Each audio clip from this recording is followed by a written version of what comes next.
I have found the future of Hawaii football, which we desperately need because we have our toughest season ever ahead of us. Our schedule has the most ranked teams we've had to play in one season, but one man could save the day, or he could be horrible. True freshman Jarius Lemon has come a long way from Georgia to play for the Rainbow Warriors, but we paid him, and he gets to live in Hawaii, so I think he's taken care of. Anyway, with a decently accurate arm, 92 throw power, and elite development, there is high potential out of one of our only 4-star signings ever. He's also surrounded by a roster that is hungry for Hawaii's first playoff appearance, but on the offensive side of the ball, we're really young, which could be a problem. I feel like the ceiling for this season is a playoff appearance, but the floor might not even be a Pac-12 championship. Boise State just makes our lives a little bit more challenging, but they are nothing compared to our non-conference slate. We have to start the season at USC, who is a 90 overall. I have also brought back the punishment wheel only, so every time that we lose a game, we have to spin this, and something will go wrong with our program. Then another team we have to keep our eye on is Fresno State, because our athletic director wants us to beat them by 7. Before we can play any games, though, we have to talk about 5-star Mafu Fine from Hawaii. The Edge is the number 29 player in the country. We are willing to pay him whatever he wants. We're also going to have a couple 4-stars from the state that we target. 4-star free safety Greg Dicker with 92 speed would be an amazing get for our team, and if you look at our recruiting board even deeper, you're noticing that we start to have a little bit more money to throw around. That is because we've built Hawaii into a much better spot. Our program tradition still isn't all that high, but we've been able to get our stadium atmosphere up to C- with our 23-game home winning streak. There is a decent chance that all comes to an end this year, though, because Oregon is going to make a trip to the islands. Over on offense, I do want to touch on our starting running back. It is Rico Camarda. He came in hungry for touches. He's really shown out at practices, and he has 92 speed. We also brought in 2 4-star receivers, both with 98 speed. These freshmen are nuts. I think Doug McClain is going to get featured a little bit more. However, over time, Rodney Merrill is 6'4", so he could be a little bit more useful on the outside for us. These are just some of the guys that we immediately need to break out against USC, since we are starting the season with a top 25 matchup. Their quarterback, Paul Emery, is going to be very well protected too, so I don't know if we're going to be able to generate that much pressure.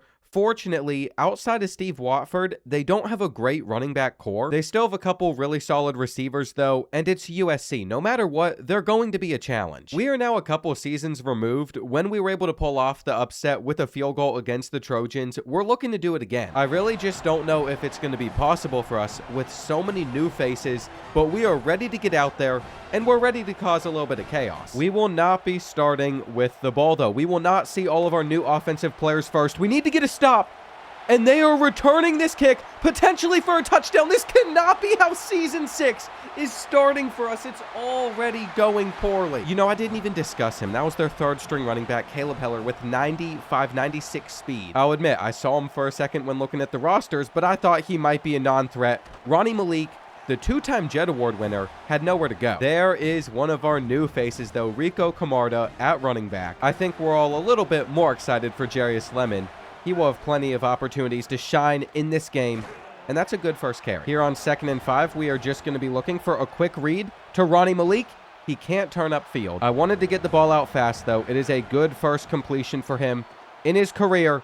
And there we go. We got David DeMarco. That is all you can really ask for. Moving the chains. It's not going to be as easy for us as it was for the Trojans to score. You have to imagine, though, over the course of this game, surely we can figure some stuff out. Surely we can get some big runs. Rico Camarda didn't just commit to our school for no reason. I'm pretty sure we've won 3 straight Doak Walker Awards. It hasn't amounted to even a playoff appearance for us, but we always have the talent to put up some really good stats. We are going to go for a little bit of a deeper shot down the field, just because we haven't tested USC. The true freshman is going to be able to bring this in. Doug McClain with the catch, and Jarius Lemon putting the football in the right position so far. I'm actually loving everything. Never mind, Rico Camarda just took a major hit. His wear and tear is looking ugly. This might mean another opportunity for Doug McClain, or we're going to break the tackle, and just like that, Keo is in the end zone. I'm pretty sure he is transferred in to make a difference as a senior. What a play from him. Just taking a little look at this USC offensive line. I already said it before, but I'll say it again. We are going to have a hard time getting pressure on the Trojans, and we can't be missing tackles. We cannot be missing tackles. I also don't think that we are very well suited to run man-to-man this year. In previous seasons, especially last year, we did. Unfortunately, this time around, a lot of our starting corners are slower, and he's just off to the races. He's off to the races already. We are going to have to bring our safeties down. Here's another true freshman, D'Angelo Bakatari. He was a major signing. The freshman safety is from Hawaii. He is elite development. And on 3rd and 1, USC is going to be able to convert. We also missed a tackle. Sometimes we just really struggle on defense against some of the weaker teams. Of course, we do a little bit better, and he could have had it. Paul Emery threw it straight to D'Angelo Bakatari, and that would have been an amazing play for the Hawaii native. Instead, it is going to be 3rd and goal, and they hit us with a little wide receiver screen. It works. You know, one thing we have learned in this series, I don't know if it's just Heisman or I'm bad at defense, there's a lot of scoring sometimes. Rico Carmarda is back out there, though, and we got to get him off of the field. If he is going to be exhausted like that, Niles Keough can take over. He can actually explode out of there, and Niles Keough. Do we have another guy that we should be starting at running back? I mean, the senior does look very, very good from his touchdown run, from that one right there. I might just have to make him the starter. This is already changing up exactly how I saw this season going, but that's okay. That's the beauty of football. We didn't get that version of Keough, especially during the spring. It's a wide receiver screen. They seem to love those. Here we go. 3rd and 8. We could get USC off of the field. I mean, that run must have really just thrown them off. But unfortunately, that is their offensive line kicking in. We didn't get pressure. I even tried to switch up our stunts there, hoping that we could. But instead, USC is going to get a nice gain. They're at the 25. I'm actually really scared for us to even try man-to-man coverage against them too. We got to fill that hole. We got to fill that hole. You know, we might just sell out for the run on 3rd and short too, and it worked. Emmanuel Kadapano, the senior strong safety, makes the tackle. He very easily could have missed that on Paul Emery. We are also just looking for a kick return at some point, but we're starting at the 12. You know, we have exactly who we want out there. Let's see. What can the senior do in this situation? He's still on his feet. It is going to be 2nd and 9, and I'm hoping for man-to-man coverage. I think David DeMarco would get open here. I was throwing him either way. Now we come around for the jet touch pass, and that's just not good. It feels like Ronnie Malik is just really struggling early on in this season. Let's give him an opportunity to get us something. We are still going to need to convert on 3rd and 6. And do we think the Trojans are sending a blitz? We do, but we had that pass dialed in. I swear, Jarius Lemon is on one right now, the true freshman, looking amazing out there. What type of look are we about to get from USC, though? I think we just got to find Ronnie Malik. That did seem to have slightly higher potential than how it transpired. Niles Keough, though, is fast. I mean, you saw what happened whenever the blocks were perfect. I don't know how often that's going to happen against USC, but look at the cuts. The cuts are perfect, too. He doesn't have shifty or anything. He's just naturally very, very quick. We are setting up for the Trojans to get this ball back, though, before the end of the first half. Well, by now you should know what we're going with in this situation. We're going to go 5 wide, and we might just have to fire this into Merrill. We're going to fire it into Merrill, and he hangs on to the football. That is what I'm expecting out of a 4-star that we're probably paying like 200 NIL. This is where things might get a little bit dangerous, though. You see who's getting the return, and one cut is just gone. That's how easy it could be done. They're going to go with the halfback draw here, but we pass committed. We were not ready. As we itch forward, guys like Emmanuel Kadapano, I'm kind of just begging them to continue running the football. And are they going to try and beat us deep here? I don't think so. Maybe so. Maybe so. Toon, get back to it. Get back to it. Come on, boys. I am noticing a trend where D'Angelo Bakatari is just not able to catch the football. We should have probably played hard flats there. We are just going to continue dropping our guys off, though. 20 seconds left in this half. They need a field goal. They need a field goal, and they could have taken a corner route. I really don't know what to think of Paul Emery. Looks like they could force it here, or they're just going to sit in the pocket. And he caught that on us? Fortunately, they were not able to get the field goal off before the end of the first half, so we're going to be up 21-17. It was a close call, though. And you know, Doug McClain's got 98 speed on him. I don't know if he's a good returner. I sure would not mind if he became the next Ronnie Malik, though. Now, running a jet touch pass is really, really dumb here. What I actually wanted to do was just hand it off to Niles Keough, but we could not audible to the run. So, we're going to have to wait. And it's going to be 3rd and 7. This is basically one of those situations that you do want to avoid on the road. We're trying to get some of these hot routes off, but ultimately, we are just going to have to run with this one in stride. Ronnie Malik breaks the tackle, but he isn't running forward. I don't know what it is, but this season, he just doesn't feel like the same guy that we've watched the past couple years. We've seen receivers regress before. As the year goes on, though, he will have plenty of time to figure things out, and this is the type of start to the second half that we just could not have. We now have a lot of senior linebackers out there that are supposed to help us in stopping the run. We got to make that tackle. I've been telling you, although these cornerbacks are kind of sorry on our team, we need to develop that group a lot better. And there's the tackle. No, there's no tackle. That was just a bad dive. Every so often we get a couple of those, but we're not going to have a pick here. We're not going to have a pick here. Wait, we could, because they threw it to our guy. It's in your hands. It is in your hands. Why can they not catch it? It hit literally every single part of his body there. Does not matter. And that's a good cut. It's a good run. It's another missed tackle. Niles Keough is not the only player having a really good day so far. This has to be another one, right? It would make no sense for them to throw the ball here. But it's a screenplay, and that's fine. That's fine. John Carter's getting out there, one of the whitest names possible, so no shock that he is white. We are going to have him on a 3rd and 3. D'Angelo Bakatari, though, shoot through this run gap if possible, or just another screen. You know, one thing we have not done a good job of is sending blitzes in this game, or really just being aggressive with pressing. That's going to be a pick. That's got to be a pick. I knew exactly where the ball was going. Come on, EA. This is a game of inches, and that is an unfortunate spot for us to not make the play. There is still a lot of time left in this game, though. We can't get discouraged now. It just feels like we are getting a different USC, especially on defense in the second half, and they are ready to stop Niles Keough. If we are going to have success, it's not going to come on the ground. That is just the reality of the situation. And are we going to be able to hit this jump ball? That's good defense. David DeMarco has 96 speed, but he doesn't have enough acceleration to really get the separation we needed. This is putting me in a bit of an uncomfortable spot, because if they are able to march down the field here, going to be very hard to pull off that comeback. Nobody is making the tackle. Time and time again, we just come up short in those situations when you really can't. And he fits it into that window too. To be fair, USC is probably going to have one of the best offenses in the country this season. I mean, they got a lot of guys on this team that are talented. It is just frustrating that this is the team that we have to face right now. Here on 2nd and 11, we're going to cheat down a little bit with James Paul. We played hard flats. It works. I think we all know what we are going to need on 3rd and 16, though. A prayer, because they're probably going to throw up some jump ball and catch this on us. We can't give up a touchdown. We can't give up a touchdown. And this is somewhere where we should be able to make the tackle. Perfect. You never know when he's going to make like 3 of our guys miss and find the end zone. We can march down the field and take the lead back. What I've learned against USC is there's always something that is going to go the Trojans' way. Last time, we actually had this one in the bag, it seemed like, and then all of a sudden they force a fumble from this position and get it within 3. Niles Keough. Okay. Good start. That stadium pulse will kick in the further that we get down the field. Are we even able to throw against the Trojans, though? I guess that's a question we kind of got to figure out. And you got to trust David DeMarco to get open at some point. For Niles Keough to have to come in and just make some plays like he has so far, it's been huge. However, this could actually go really badly for us.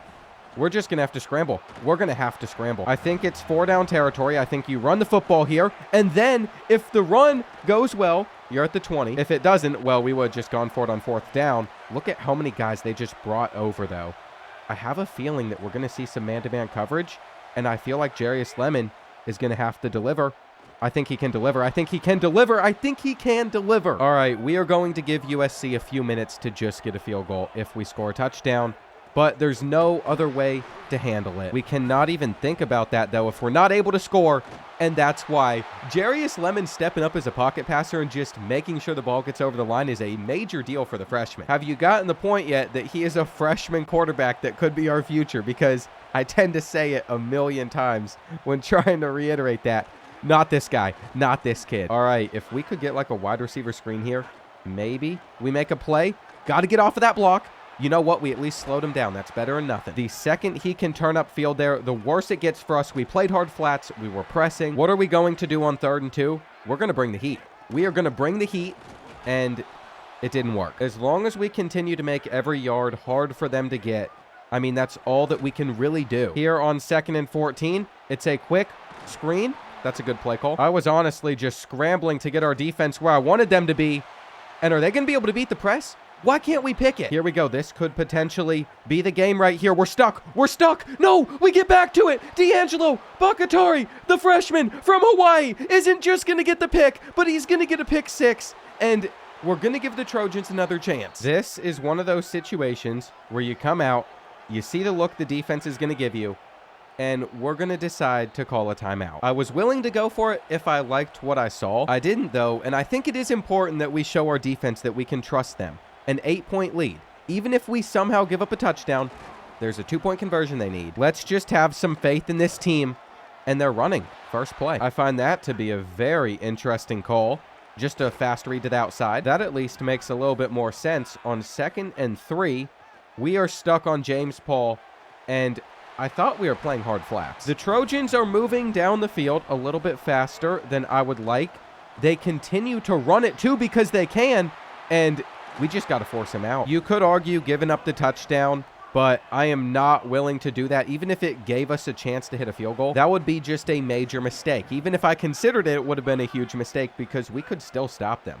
You have to have faith. You have to have faith, and that's the throw that they make. Okay, I'm going to be honest. If this is a run, then we are going to be able to hold them up. Perfect, perfect. I cannot believe that that just worked for us. I thought for sure they were going to have the 2-point conversion, but we snag it, and that is going to do it. What a start to this season. Jarius Lemon winning with his first career start.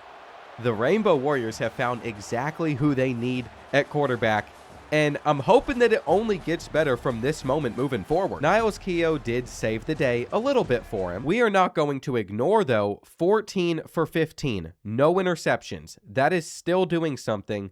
We just didn't see a big game out of any of our receivers. You know, it is really hard to win one like that on the road to open up the year. But now we get to deal with Air Force, our rivals. They have run the football on us like crazy some seasons, so I'm not going to take them for granted, even though they're supposed to be the easiest game on our schedule. You know, I know it says they're 57 overall. I know it says that their starting quarterback, Ben Booker, only has 79 speed, and their starting running back is just a 71 overall, so we shouldn't be worried. We cannot slip up at any moment, though, and I just realized I didn't even take you all through our Dynasty Blueprint and what the plan is with that extra 1,270 NIL that we are not spending. At the moment, we have elite facilities, and it gives us a plus 10% progression bonus, which is really nice, but we need 3,100 to get a national powerhouse facility. What is my plan to do that? Well, we got this support staff discount, so our fundraising department was a lot cheaper, and we get 1,700 Dynasty points at the end of the season, so that'll put us at about 3,000 alone.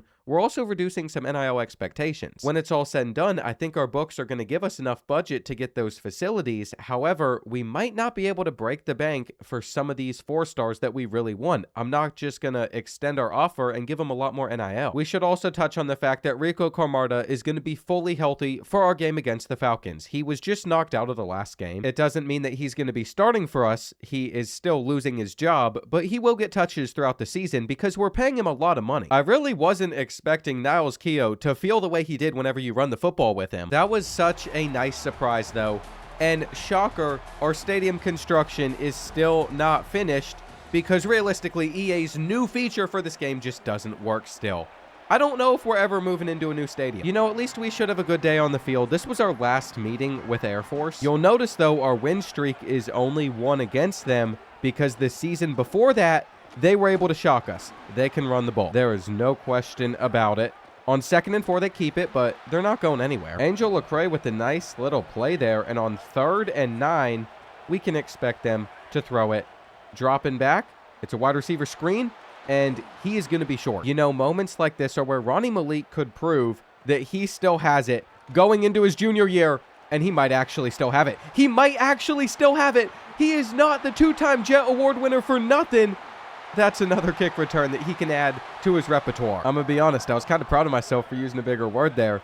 However, since I looked it up after to make sure it meant what I thought it did, I'm not sure if that counts the same way.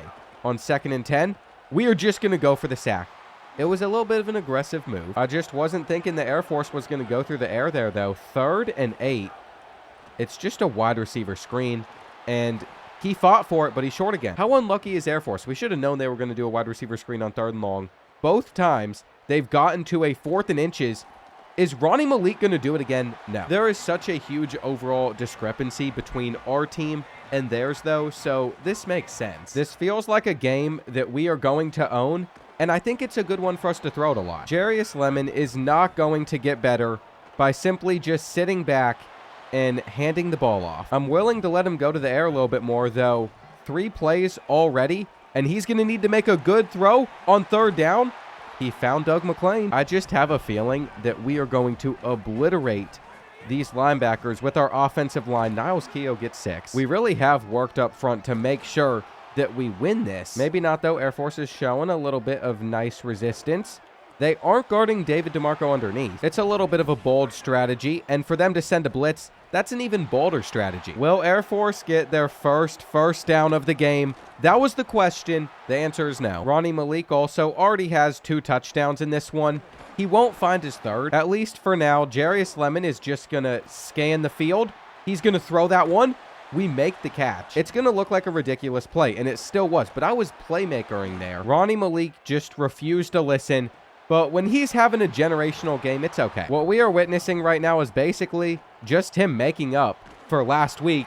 There is another touchdown already. It is 21-0 at the start of the 2nd quarter. The one redeeming thing Air Force was able to do was they blocked our extra point, but they're still short. They still don't have a 1st down. Honestly, I don't think this is going to be one of those games that is going to be very exciting. If there is any credit that I'm going to give Air Force, though, it's the fact that they were able to score 21 points on us, but Rico Camarda to end the game in the final seconds. That's not great sportsmanship, but you know what? I love to see the freshman score. Am I supposed to sit here and get upset when we come out and play this well? I don't think I can do that, and Niles Keough already making a good point for why he might win the Doak Walker Award. It was basically the Jarius Lemon show to start the game off, and then as we got a lead, of course, we decided to run the football a little bit more, but Doug McClain with a really good game. Now, over on the recruiting side of things, I'm so excited because I found a recruit with an Okina in the name, and you're supposed to pause whenever you read a name like that. So it is Fedu Mahai Ai. That's at least my prediction and interpretation on it. He is a 4-star linebacker, 82 speed, 89 acceleration. He'd still make for a good user. So we're just going to go ahead, offer him a scholarship, see if we can get him. I can't promise he's Hawaiian because Nokina doesn't guarantee it, but it gives a decent chance of it being true. Now, we are already locked out of a couple guys that I would have really liked to sign. Our playing style just hasn't been good enough on the defensive side of the ball. So John Beard, this is a safety with 83 speed that is a gym 4-star. He'd probably still have a good dev trait. That one is going to be a tough loss for us, and I think USC is just going to beat us out for Austin Hoosman. Not that we needed another receiver, but with 95 speed as an athlete, you know what? We're going to juice up this scholarship. I would love to sign him still. It's kind of the opposite of what I said my mindset was going to be, but if we're going to take this team to the next level, we need players like that. USC, again, trying to get these receivers away from us, and this guy is on Hawaii. He's literally based out of Honolulu, but we still might not get him. With 2-0 Utah State on the road coming up, Devontae Tutt is their best player, 111 rushing yards in 2 games, they're averaging 15 points per game. Should we really be worried? It's actually more impressive that they have been able to win 2 games, only scoring 15 points per game. But you know what? If they're beating Utah, they can't be terrible. You know what? They're going to have a solid defensive line. They're going to have a senior quarterback in Broderick Combs, who I'm pretty positive we faced off against last season. They also are just going to have a couple receivers that are a little bit scary. 91 speed, Junior Chong. Junior Chong. Is that the guy that I wanted to sign?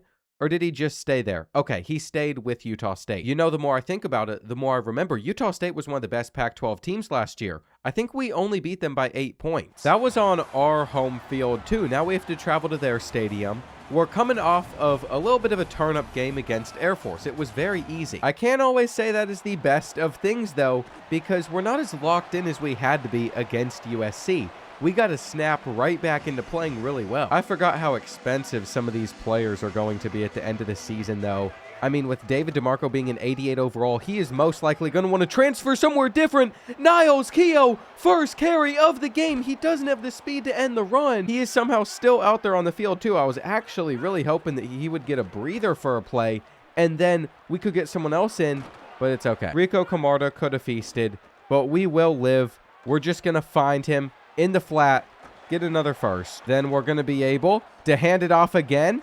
and he is just skating across the field. Rico Camarda has come in to finish the job, though, and there was never a doubt in my mind that he wouldn't. It looks like Niles Keough has bruised ribs, but he'll be back soon. That was just a great way for us to open up this game. We are a little bit more worried about the defensive side of things, though. So let's see if we're able to lock down or if they're going to be breaking some tackles. You know, the fact that it is raining is not going to be favoring us here.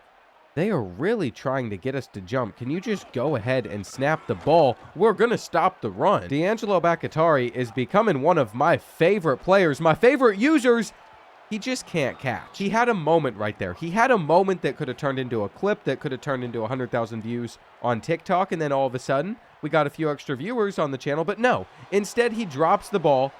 Let's go, Ronnie Malik. Let's go, Ronnie Malik.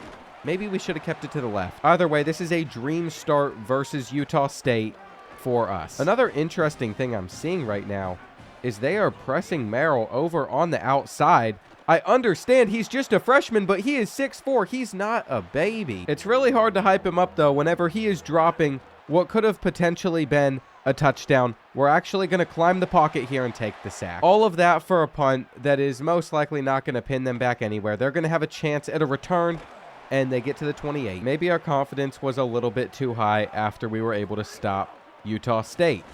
I feel like we'll still get another. It might not come on this drive, though. Jatavius Wiley did a great job of getting in to make that tackle. Now we are chasing them down on the outside. Utah State is going to take the sack. That is DeMarco Sisk getting his first of the year. He is now a senior. We saw him making an impact on last year's team. Everybody just seems to be a little bit tired, though.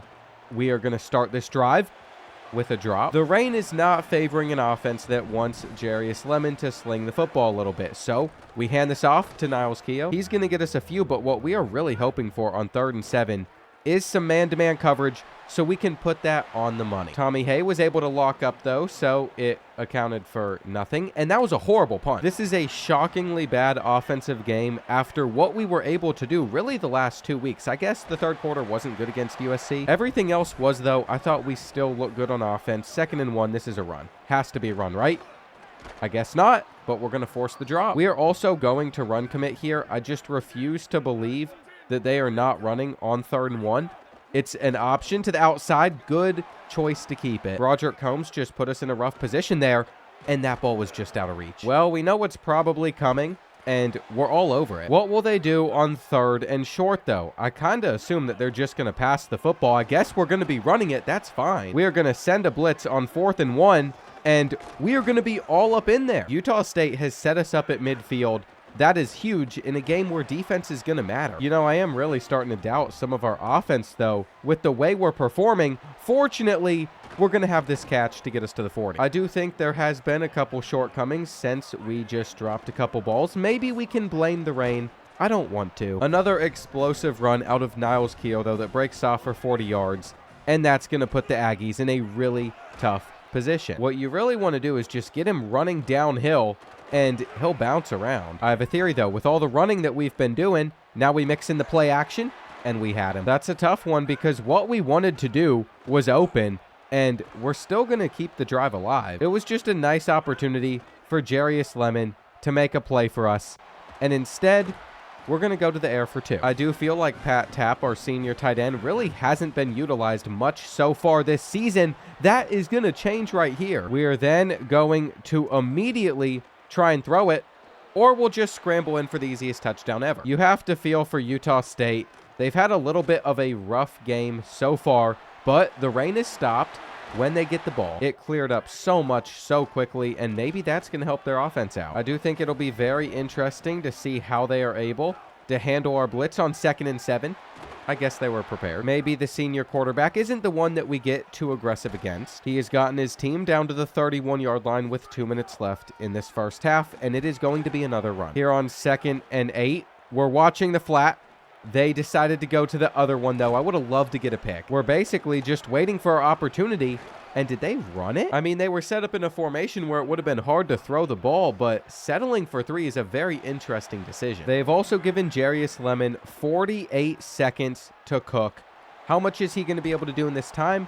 I'm not sure. I'm hoping at least a little bit, though. And with that throw power, he can get it into Ronnie Malik, who almost got free. That was setting up to be a very dangerous play for us. Once again, he gets the ball there in time. I really appreciate a quarterback that has a little zip in his throw. And are we going to get the first down? Okay, we did. 13 seconds left now. Still one timeout.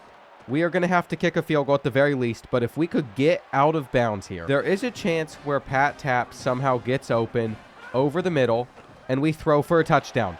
Instead, it's a sack. Get up, pick up the football, pick up the football. We can't get the timeout off in time. And I'll tell you one thing.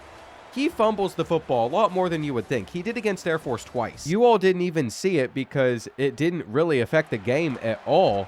It was already over. It is a huge flaw, though, that is really going to affect our team a lot throughout the year if that's consistent. It's already bad enough when you take a sack. If there's a high probability he fumbles too, that is even worse. What are we doing, though? It is now 3rd and 9. They're going to sit in 5 wide, and we're going to get back on Emmanuel Catapano, where we get the sack. Angel Lakay is kind of feasting off the edge so far this season. It does seem like Ronnie Malik is going to get tracked down. Can we do something on offense, though? Can we do something through the air here? I would love to think that David DeMarco had that separation. I saw man-to-man coverage, and I said, we are going to test that. Wait for the block. Niles Keough gets 8. He is still having no issues. I mean, against most Pac-12 teams, this is almost exactly what I would expect. But Utah State's got a good defensive line. On 2nd and 9, we are going to have a touchdown. That throw is not going to make it there, though. And I'm kind of worried that we're about to take a sack. We're about to take a sack. You know, it'd be worse if we missed this field goal, which we do. Nick Bercovici is not somebody that we've used before. It is who we are stuck with for the next 2 seasons, though. He's a junior. We might have moved him over from punter, actually. At least we can just thank our defense for what they are doing. It is already 3rd and 8 for the Aggies, and they are not going to convert. I mean, are you kidding me? We are just lighting them up right now. This is another year where Utah State's defense has been a little bit tricky. Just when you would think that it might get a little bit easier for us, the rain has started, and we are going to see man-to-man coverage. So I wanted to see if Ronnie Malik could get open. It's exactly what he has done. We're shooting for 21-3. But we've gotten down in this spot on the field before. It didn't end well the last time. They already got us on a 2nd and 13. And look at Niles Keough go. All right, they might actually have really good defense on Pat Tapp here. We are still going to be able to find him, and he is gone for the touchdown. That is another one for Jarius Lemon. You got to think there are some big Lemon brands out there that want to work with him. He's going to have a good career. It is the perfect NIL opportunity. 2nd and 10. They're just going to throw it straight at Wiley. You know, that's honestly just a little bit disrespectful, but why can we not protect the sticks? I really just want to get one final stop against the Aggies and end this game. We are going to get beat, though. We are going to get beat poorly, and he is in. That is what happens if you click off of your user sometimes. D'Angelo Bakatari just isn't able to make the play. Up until that moment, our defensive play style had to be incredible. Our school grades were probably increasing. Maybe we could go after those recruits. Now, though, I'm not so sure about it. Ronnie Malik in the seam seems to be somebody that we are going to be able to hit multiple times in this game. He has really been a special signing for this team, and we're going to get 8 yards. Here on 2nd and 3, I have a feeling that we'll be able to just get another really big gain. Niles Keough goes down. Not before. We are at the 13-yard, though. And Ronnie Malik is just going to dust that kid, but he's too tired to get into the end zone. That stiff arm before he went down was just filthy. You know what? Let's give him a chance at that touchdown. Let him just catch it. I can't believe I was going to doubt him off of one game against USC, and there is the interception that is going to end this one against Utah State, making the score even a little bit worse. What a play from the senior. You know, when you compare this to how we performed against the Aggies last season, especially since I think this team is a little bit better than the one we faced, we have really jumped another step forward as a program. 16 for 21 out of Jarius Lemon. The freshman continues to just show up. 170 rushing yards for Niles Keough. It didn't even feel like he had 170. We're going to have to start having some very real conversations about the players that we can actually sign, though. Austin Hoosman is going to be a Trojan. He is about to verbally commit there. We could try to schedule him for a visit, but we aren't going to get a big enough bonus against most of these schools. Oregon is the only one that we might. We are just going to have to remove him from our board. Now, I think we could compete for John Phoenix, but we already pay so many receivers a lot in NIL. we aren't going to do that this season. I would much rather try and just sign our first 5-star from Hawaii instead. We have good grades here, and we could even increase his expected NIL a little bit, but we might not need to because this is a very rare situation where we have the best pipeline. It really isn't going to mean much, but we are going to bring him in for a visit with one complimentary bonus from a defensive tackle in Week 6 against Colorado State. So that might help us out a little bit. It would just be really cool if we were able to sign the 5-star from Hawaii. It looks like Ronnie Malik is going to have no practice because he is so tired. Same for Niles Keough. That is actually really scary. See, we just started a 9-game streak where we don't have a single bye, and at the end of it, we finish up with number 6 Oregon, who could end our home winning streak. I cannot stress enough how much this streak means to me. We've literally had it going for like the last 4 seasons now. Boise State lost to Memphis. This might not be the Boise State we're used to. You know, that could be some good news, but it wasn't them that handed us an unexpected conference loss last season. If Willie Nkum is returning kicks, we got to watch out for him. Alex Coronado has 80 speed. He's been their highest overall. He has been there for his entire career too. Loyal player. We're facing off against Luis Trinidad, a 69 overall quarterback. That's just nice to see. It just makes me feel a little bit better because any one of these games that are at home could be the end of that very long streak. For it to even make it as long as it has, we have had to survive some absolute thrillers we should not have won. Most of them were back at a time where the streak wasn't that long either. I think if that happened now, I would be stressing so hard and we would fold. We would not come out on top. I will say, I have a feeling we are going to be able to send in some blitzes today. I'm just not really going to respect this 69 overall until he proves he can beat us. The one guy that I'm worried about, he might have gotten open there. We weren't pressing him though, and you have to think that he is just an 80 speed. I will say that play got me a little bit uncomfortable. I am glad that we were able to get out there, but we just gave this up until we got the sack. Sam Zambrano out of nowhere brings him down, and y'all like the alternate jerseys. These are like the only alternate jerseys that we can really wear because we can't update them. You know, I could continue to crap on EA for that feature just not working. I did set up the whole series through Team Builder so we could change the stadium, so we could change these jerseys, but these still look good. For all I know, whenever they do their big title update, there will be a patch for it. And also, I just got my PC in and set everything up for my new setup, which is very exciting. I've only briefly messed around with mods for a little bit so far, but the potential, it's there. With only one of the like 30 or 40 I could download, there was already so much customization. 3rd and 1. We're going to be short. We have to punt it back to him. Or do we? They recommended that we go for it here. So I kind of figured we'd be able to successfully do that. Holding up the block, this is going to be the biggest scramble we've seen out of him. Anyway, the reason I got a new PC and hadn't gotten deep into the mods yet was back on Revamp. If you all were familiar with it, it was very taxing on your computer. I don't think that College Football 27 is as taxing. I probably didn't even need to get a new computer for it, but that is why I did. I thought it was going to be, especially with some of the mods I wanted to run. It's going to be so much fun, though. I've already figured out how to make an actual perfect player, and that should have been a pick. That should have been a pick. How was it not a pick? Oh my gosh, Jarius Lemon just had me stressed out. But if he isn't able to turn it over there, when will he? I genuinely just cannot believe that. We're going to see if we can get McClain open. It is man-to-man coverage. I mean, they're actually locking down decently well. The problem is David DeMarco is a little bit more talented than whoever that corner is. Whoa, whoa, why are we grinding up on each other, boys? I know we're wearing the jerseys. Not that there's anything wrong with that. It's just a PDA thing for me. Dude, I guess I can tell this story now that I'm not talking to her anymore. This girl, man. I'm gonna be real. Maybe I just wasn't feeling her that much, but she just kept grabbing my face in the middle of a bar at least 20 times that night, just trying to make out. And we were in a group. I was not trying to do that. I'm not a big PDA person. Tuck behind the corner, all bets are off. That's a whole different story. But anyway, that ended poorly. She started texting her ex in front of me, which I didn't really care for. I was just kind of confused why you do that. Took her home, made sure she got back safe, and had myself a good night watching some YouTube while I fell asleep. There's your little story for the day, though. I mean, we cannot be giving this up. I saw it developing the entire time. I feel like we should have a pick coming. It was due. Not going to be there, though, for James Paul. Also, another thing I've discovered, I'm not a big going out person, actually. I am much better as a homebody. The more I think about it, you can catch me excited to do it maybe once every couple of months, but that's it. Here on 3rd and 7, I mean, I did get fooled by that, but John Carter's going to make the tackle. We are going to hold Texas State to 3, and I'm sure they're going to hit this field goal.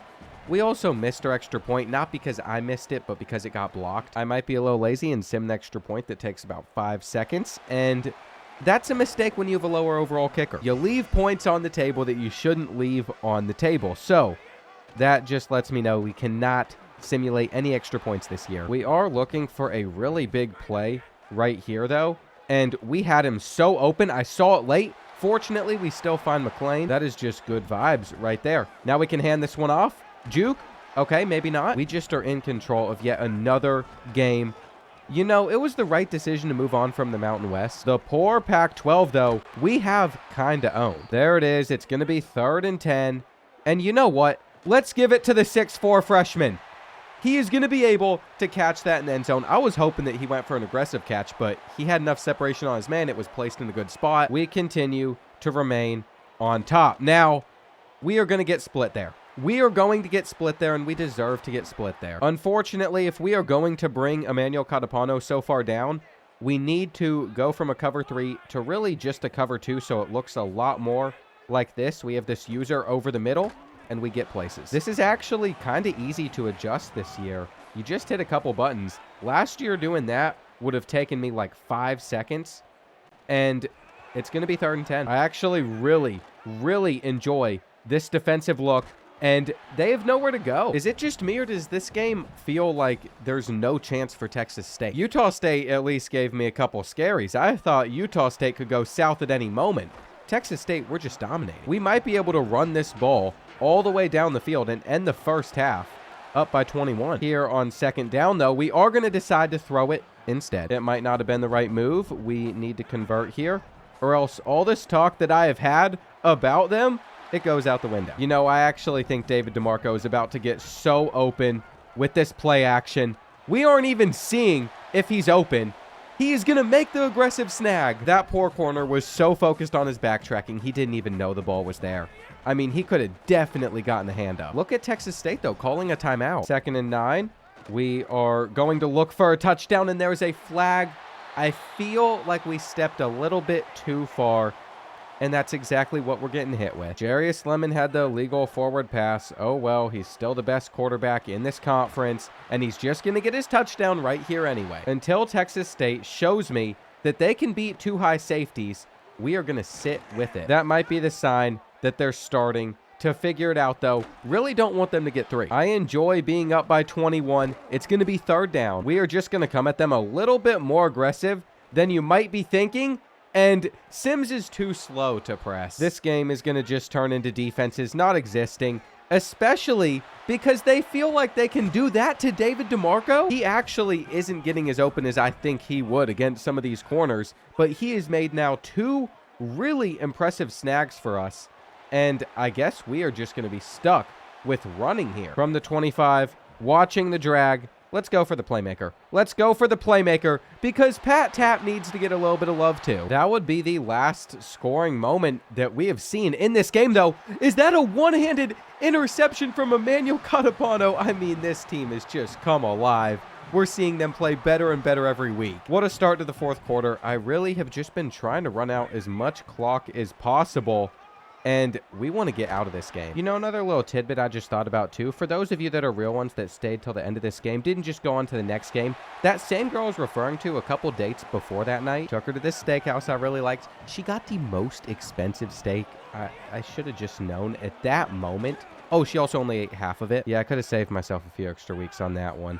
I'll tell you what, dating ain't all that fun. No, okay, not a pick. Lots of bad out there, but I think I'm good right now. I think I got a good one right now. We'll see. That's just how you jinx it, though. Here on 4th and goal, we are about to not do anything here. I mean, if this were to turn into a touchdown, hats off to Lemon, but we don't want to throw his first pick. That was kind of just the most pointless second half of all time.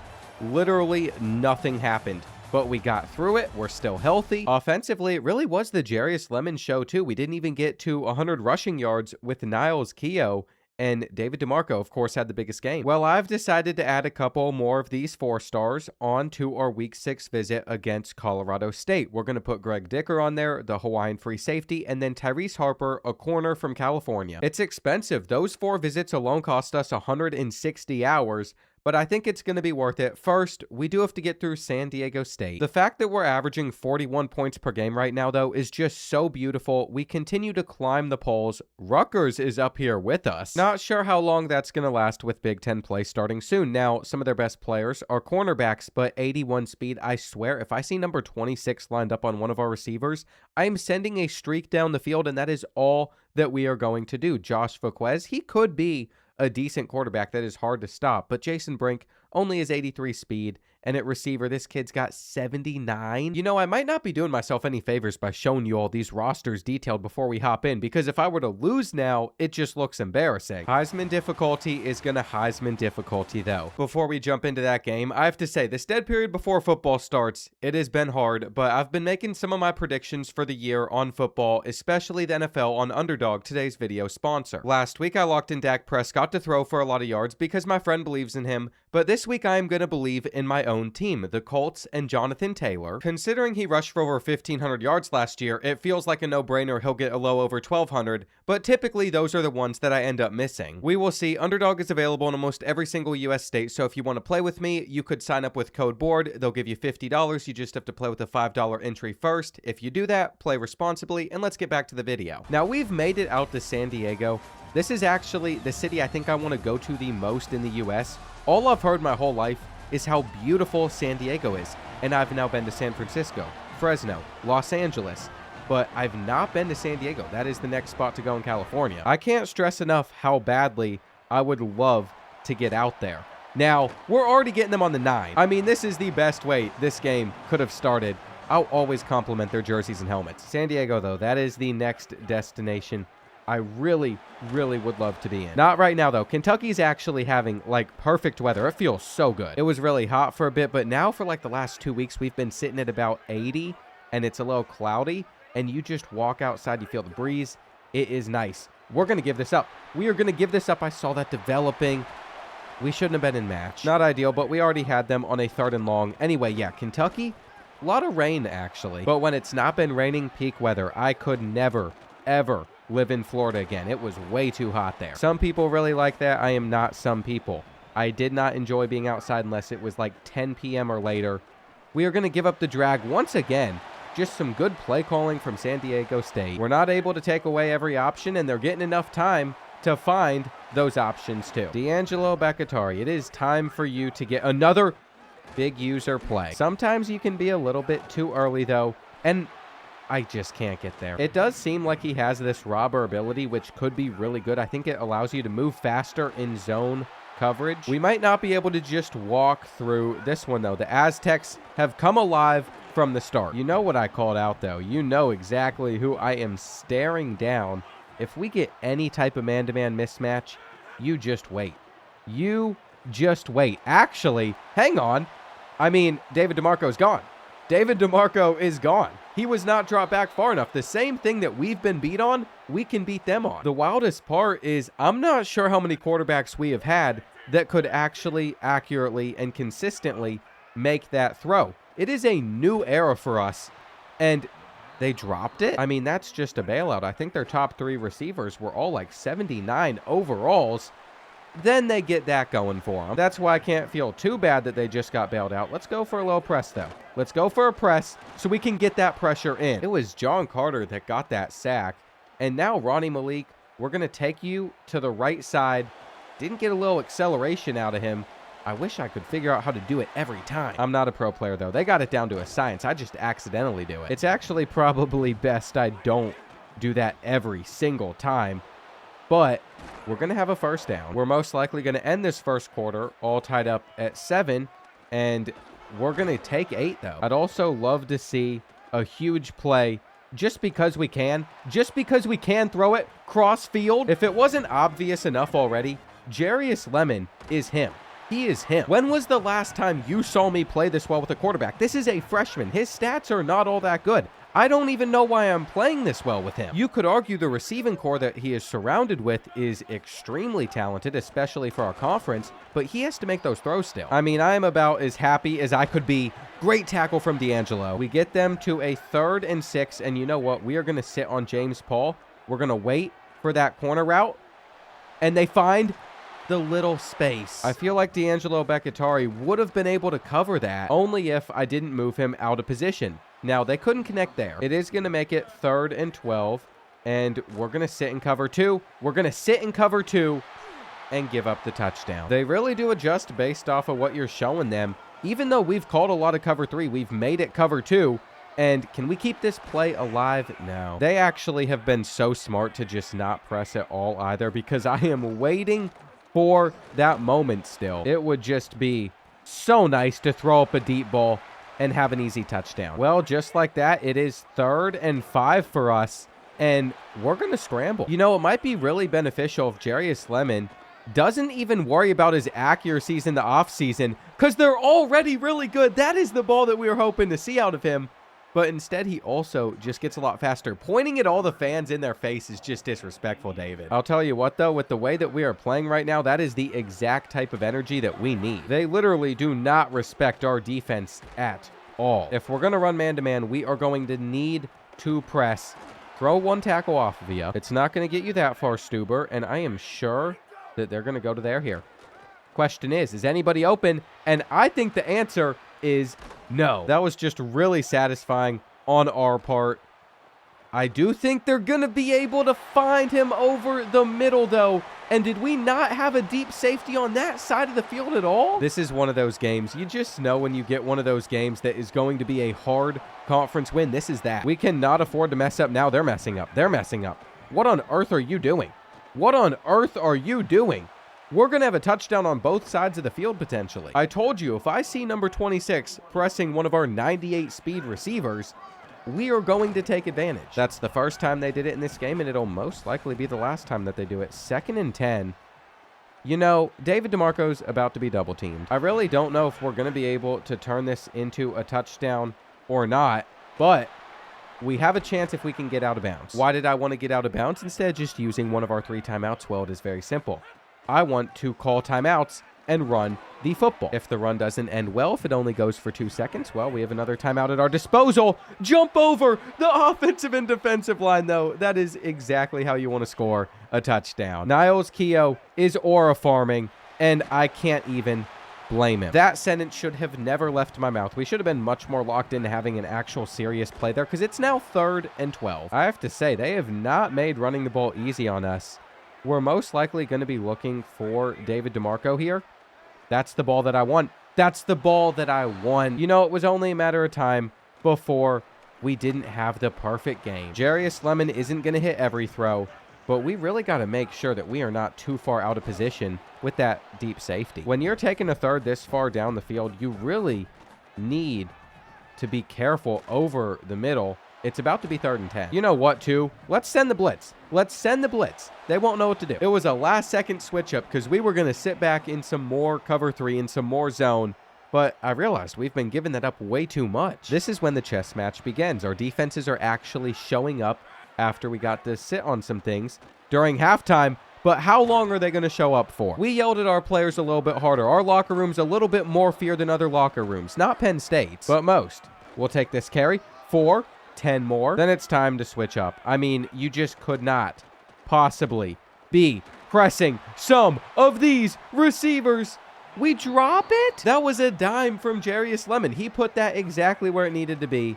And now we're going to be on like a 3rd and 7. You know, I thought I got this guy like the best receiving core I possibly could at Hawaii, but actually, they still need a couple years of development. It's just the longer this game goes on for, the more stressful it will get. We need to force a 3 and out. That's exactly what I am looking for here. It's a big deal to me. So you might see a few Hawaiian players flying all over the field. It's all within good reason, though. Let's go ahead, give them that cover 2 look, and then take away routes like this one. Take away routes like this one. Emmanuel Katapano has been our best defensive player this season. I know that I really love D'Angelo Beccatari, especially because he's from Hawaii with that elite dev, but I'm not going to lie to you. I'm sure he'll get there at some point in his career since he's so young, but he hasn't been swarming the ball the same way. We are stuck with a QB draw here, by the way. I don't love the play call. What are you doing, Jarius Lemon? Why would you? I don't even know what to say. I went to slide, and this kid just decided that he was going to go airborne. I mean, you know what? It's time for an aura play. It's time for an aura play. Give me this aggressive catch. Give me this catch. You cannot tell me you don't get the most random things happening whenever you watch games from me, man. We're not going to take it too seriously. However, I was really trying to slide. I couldn't tell you why that was what he did. I thought that we just didn't snap the ball. Thankfully, it's taking us into the fourth quarter. This is a really big third down for us. We are not able to hit a kick from this distance, so we got to pick it up, and Ronnie Malik is going to make the catch. Now we take this next carry. We get a little bit more, and pressure is starting to build for San Diego State. They need a stop. They need a stop bad, and we're going to throw him a pick. We're going to throw him a pick. I saw him dropping back before that ball even came out of Jarius Lemon's hands. You could tell where he wanted to throw it, and that is the first one for the freshman. It's a moment that really should not come right now, but we're going to get the safety anyway, so you know what? Who cares? D'Angelo Beccatore must have heard me talking crap about him too, saying, no, maybe I am the best defensive player on this team. What a wild turn of events. I am so sad that we threw that interception, but at the same time, we're going to be okay in this game. There was this real feeling for a second there where San Diego State was about to tie it up at 28. We just didn't play as well offensively as we should have against them. I mean, it's 3rd and 6. They could still get this football back. Of course, we're going to take David DeMarco. We are going to go for it on 4th and 2, though. I just felt like our offensive line could win that battle, and now they have to start using timeouts. Once we get on another 3rd and short, they are all over Niles Keough. At this point, though, what do we have to lose? Might as well go for it on 4th and 5, see if we're actually capable of picking it up. And sure enough, we are. Sure enough, David DeMarco is blocking amazing. That is going to be enough for this game to end, though, which is why it's kind of crazy to be this aggressive and to go for a touchdown. We could have easily just taken a knee 3 times, but we wanted to get a little bit of a better stat line for our guys. I also believe it's important, since we are using Hawaii, we might not get that much respect from the national media still. So we need to win every game by as many points as possible. And this one was a little too close. We are now in for our biggest visit week in school history. We have never had a 5-star stepping foot on campus. We have never had this many 4-stars coming to campus in 1 week. Colorado State scores almost half the amount of points that we do, while giving up even more. What are they bringing to the table, though? One of the best special teams units in the country, and a decent left guard that I would love to steal out of the transfer portal if he did happen to become available. Sidney Brown, 75 overall quarterback. Looking at Courtney Schumer at 5'7" with only 84 speed. I don't really feel the threat there, but the backups could be a little bit more scary. That is the fast rundown, though. I am ready for this game against the Rams, and I'm ready to take care of business. I'm pretty sure that after this week, we take on Boise State. So we need to win this one. We need to be in perfect form. Love running through the band. I'm not even going to get on EA for that bug, because although it would have taken 0.2 seconds to see with just a little bit of testing, we have intros for Team Builder, which we didn't have in the last 2 games. That would have actually been such a major thing to not have with me doing Hawaii as a Team Builder. I love seeing the intros. First play of the game, though, what do you think this is going to be? It's going to be a passing play, and we could have taken a sack. I was willing to just go for a huge gain off rip. We might even be doing that here, depending on the coverage that they show us, and it's not on target. Fast 3 and out isn't going to be too impressive. Maybe we can get some man-to-man coverage here, though, or a scramble for 15? You might be wondering, why are you not just handing the ball off to Niles Keough? He has crushed it all season. And that's a very good question. If you can just look past a couple of runs like that one, eventually he is going to come through for the team, and we threw that ball up. Listen, I was not kidding about Rodney Merrill. He is going to be absolutely unstoppable as he develops at 6'4". He might be a little bit skinny, but he's got 98 speed for a reason. He can't just be thick, fast, and tall all at the same time. Little stiff arm action there. That's actually got me excited for the video I'm filming after this one with mods for my first video on PC. You all will see when it comes out. I'm gonna have a really good time. What a way for that opening drive to go as well. You know, I was about to send 8 guys in their direction too, but I've decided to play this a little bit safer and just wrap up, make it a 3rd down. Here we go, 3rd and 6. We are going to give up the tight end route. I'm not even sure what he was on, but he was about as open as he could have possibly been there. And both of our guys missed the tackle. You know, this defense is not looking like the defense that we need to have against Boise State. We are going to get this sack. I'm actually really happy that Dwayne Fogg did, because he was one of the players that missed that last tackle. We just give up the 3rd and 11, though. Our guys in coverage are not looking that great. And Parker Graves is supposed to be a lockdown in coverage. I've noticed our linebackers aren't getting picks. That was one of our strongest groups last season, and they have been obsolete this year. All of them seniors too, so it is really a surprise. Bubble on 3rd and 7? Very interesting. I guess they knew that they wanted to go for it on 4th down all along, and they got him. Remember Courtney Schumer, the guy I disrespected? Yeah, well, he just saved them on this drive, and he won't go anywhere here. Colorado State is making this most likely the longest drive that we have faced all season, though, and what a play from Parker Graves. I feel like we might not be able to just sit back in cover 3 against them, but they're going to hit us with a flag. Jatavius Wiley just has to know that you cannot get called for holding there. This is the drive that is never ending. Actually, amazing vision. Felt like I was watching prime Le'Veon Bell there for a second.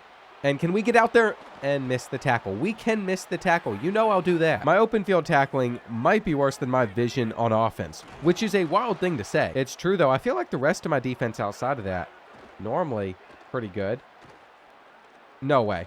No way he gets in here. I want them to have worked all the way down the field to not get a touchdown. Shift that line. I saw the run coming, and he cuts it back the other direction. That drive took them the equivalent length of an entire quarter, and we almost returned this. Can you imagine how our defense would be feeling if we just immediately sent them right back out there? I mean, our guys were getting tired too. It feels like it was a whole different game the last time that we saw the football, and it's going to be 3rd and 10. It really does seem like everything is just falling apart for us, and we needed more time. I have to say, we are not ready to face off against Oregon and Notre Dame to end the year. That is literally the worst 2-game stretch that we could possibly have. Get out there? Okay. I'm really worried about those two, though, because even if we somehow stumbled into that game at 10-0, we were there. Give us the pick. But anyway, even if we did get to that game undefeated, we could lose those two, and we wouldn't even be considered for the playoff potentially. Although I think our strength of schedule would actually be decent, and we'd still have a good reason to be considered. They drop you a lot in the rankings for end-of-season losses. That is just something that would be brutal, but we don't need to worry about that now. Right now, we need to worry about Colorado State because we are only 5-0. We are not at a position where we're going into a game like that 10-0, and he misses the pass. This is actually the worst, though. They are stepping up to go for it on 4th down, and we got him. We got him. Sam Zambrano was able to bring him down, and at the same time, he is also injured. Sidney Brown is. I'm not sure how long their quarterback's going to be out for, but we are ideally just going to keep this ball until halftime, and then they're going to have another chance to look at him. I mean, this is the week that we got visiting recruits out there, and we're struggling with Colorado State. Give them something to be excited about. The issue is with that run, they might start calling timeouts and try and get this ball back before the end of the half, which is not good. Sure enough, there it is. They'd burn another once we got to 3rd and 3, and they stopped us. They stopped us. We're going to go for this. I'm going to be honest, I didn't think there was a chance that they stopped the run with the look that they were showing. But are they going to stop it here? No, he had that. Okay, all we have to do is just knock it into the end zone right here. We are going to come a little closer. This is all part of the strategy, though. They don't have timeouts. We wanted to leave them as little time as possible. And now we get it to start this second half. Now we just got to come out strong on defense. They are not messing around, though. They are in hurry-up mode. They have plays they want to get off. It might not work for them either. On 3rd and 9, they took the check down. What is this? What is this? No. I know I'm a little wimp. I know I'm a little baby for not clicking on there, but I just assumed that there was no way they turned that into a gain that would get them past the marker, and they did. They did. All right. Bring that jet touch pass over. I'm a run commit. We're going to make your life horrible. No, we're not. You're actually just making my life horrible. That is all there is to it. Winning streak on the line. Visit on the line. If you really want to get deep into it, also basically our entire season, because there's no chance at making the playoff if we lose a game like this one. And he's short. I mean, don't get me wrong. There'd still be a chance. We just have to win a lot of games that are going to be challenging. I feel like we can get back to this. I feel like we can get back to this, but we don't guard him. You know, whenever we're playing pro clubs, we do this too. Sometimes I feel like you just got to restart the game, and you're going to get a better experience against the computer because they're doing all sorts of stuff right now. It's a random little theory that I have. I might be completely off when I say that theory, but I just feel like sometimes it's best to get a fresh reset on the computer. We might need to do something different defensively, though. They know what we're in. They are not scared. I mean, they are hurrying this one up, and I'm glad that we were able to take away those routes. If we're being completely honest, though, that entire play just looked so busted. Got to cover over the middle. Got to cover over the middle, and we get another. Bobby Whitaker, that's definitely not a starting defensive tackle for us, but they wore our team down. It was another long drive. It felt like it was more than just 12 plays. With this kickoff, we are going to get thrown on the ground. Are we seeing the same type of potential out of Doug McClain, though? Oh, we got to get that right. That was asking to be big on 2nd and 10. We're going to throw it straight to him. Colorado State actually has us shook right here. And I'm going to be honest, I think we got to just try and run for it. We're short. Jarius Lemon is not having that good of a day today. They're just going to fair catch this. Right back on defense we go, though, where we are going to fill that hole, and they get it out. They stiff arm us a couple of different times. So you know what? We're doing what we did last time to really get the vibes up. We're sending a blitz, and nobody's making the tackle. In a situation like that, you got to plug the holes a little bit better. I think they're going to continue to come out in a little bit heavier sets, too. And we get the blitz in. Were there many open guys on the field? Yes, I think so. But it doesn't matter if they don't have time to see them. And we got this. Really? Everything about that's just upsetting to me. We don't catch the interception. That's the throw that they miss. I mean, there's just so much that could have gone differently. But Ronnie Malik, turn this into something special. Turn this into your best return. What I would love is a long drive like Colorado State had against us to start this game. That's what we need right now. We might be getting the opposite on 2nd and 12. I mean, there's just nowhere to run. Our offensive line went from awesome to getting locked down by Colorado State of all teams. It just doesn't even make sense. I don't think that David DeMarco can turn that into a first. This is also going to be a little bit of a rough punt. They don't get over to it, actually. You know what? I'll take putting them at the 28. We're going to come out aggressive against them.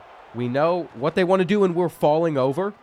That could have been way worse. Okay, this could be really, really dumb, but we are going to blitz, and there we go. 3rd down. We just got to lock down right here, but instead, they have the first. They are starting to get into positions, too, where they're just going to go for it on 4th down. If we're going to sit out here in man-to-man, it could be dangerous. It also has the potential for some really amazing plays. So we bring the press, and someone was going to be open there. Somebody was going to be open. All right, this is where our defensive line needs pressure more than ever before. We actually got it, too. They are punting it back to us with 3.5 minutes left. I mean, this is the move that makes sense. We have done absolutely nothing that proves our offense is one to be worried about. There's just no way that they continue to have the response they do. I mean, I guess there is a way. I don't feel confident running into their defensive line with the way that they have been able to dominate this game. There it is, though. Maybe I do just need to believe in Niles Keough a little bit more. The timeouts are going to come out. That is the inevitable. What type of coverage are they going to be showing us on a play like this, though? And can we beat it? You know, they're going to review this, and they might give this to Colorado State. I think it's a catch, but what is the animation to go down to your knees? Who drags their feet like that? I'm so thankful he was able to secure that ball right before they hit. I just see the ways that this could still go south for us. And you know what? Let's put this in the hands of David DeMarco. Stay in bounds. Perfect. That doesn't end the game just yet. Unfortunately, Colorado State, no timeouts remaining. Doesn't matter. We need a 1st down. I don't even want to talk about it. I hit 2 buttons at once. I am in absolute shambles. Do we think that we have a strong enough arm to hit this throw? We're going to go for it. And that'll do. The question now is, do we score a touchdown just to score a touchdown? You know, it might not make much sense to you. It makes a lot of sense to me, though, because if we get a blowout win, which more than 7 points somehow is a blowout, then you get a much bigger bonus for recruits visiting. So there we go. Again, for when the committee looks at our schedule, they see the teams we play, And if they see just a 4-point game against Colorado State, they didn't watch the game. They're going to think we're a lot worse than we are. I mean, granted, Jarius Lemon did just win player of the game with a horrendous stat line compared to what he's been putting up, but still, we are better than even our scores show. That is at least what I'd like to believe, though. We're going to have to prove it against Boise State this week. Tyrese Harper has committed, but that was actually it. I'm a little bit surprised by that. We might need to pay somebody like Mafu Fine a little bit more money because we are not going to beat out USC if we don't. Unfortunately, I do think that they've just offered him a good bit, so we're going to bump him up to $240. That's what I am comfortable with. For Greg Dicker, it's just going to take a couple more weeks, and I think we're going to be able to close this battle out, though. Boise State could still come back and have him flip his commitment. I don't think that Clemson's going to lose out on John Beard. We also are still behind UCLA for Akeem Queen. Even though we doubled his NIL offer, we're paying him as much as he wants. I just feel like he is going to go to the Bruins. We have the better pipeline in this situation, too. These battles are hard for us to win. What I've started to do, though, is scout some of these other players. I mean, 83 speed on both of these guys, busts. We're not going to target them, but we could add to our running back room with one of these two guys. They are both elusive bruisers.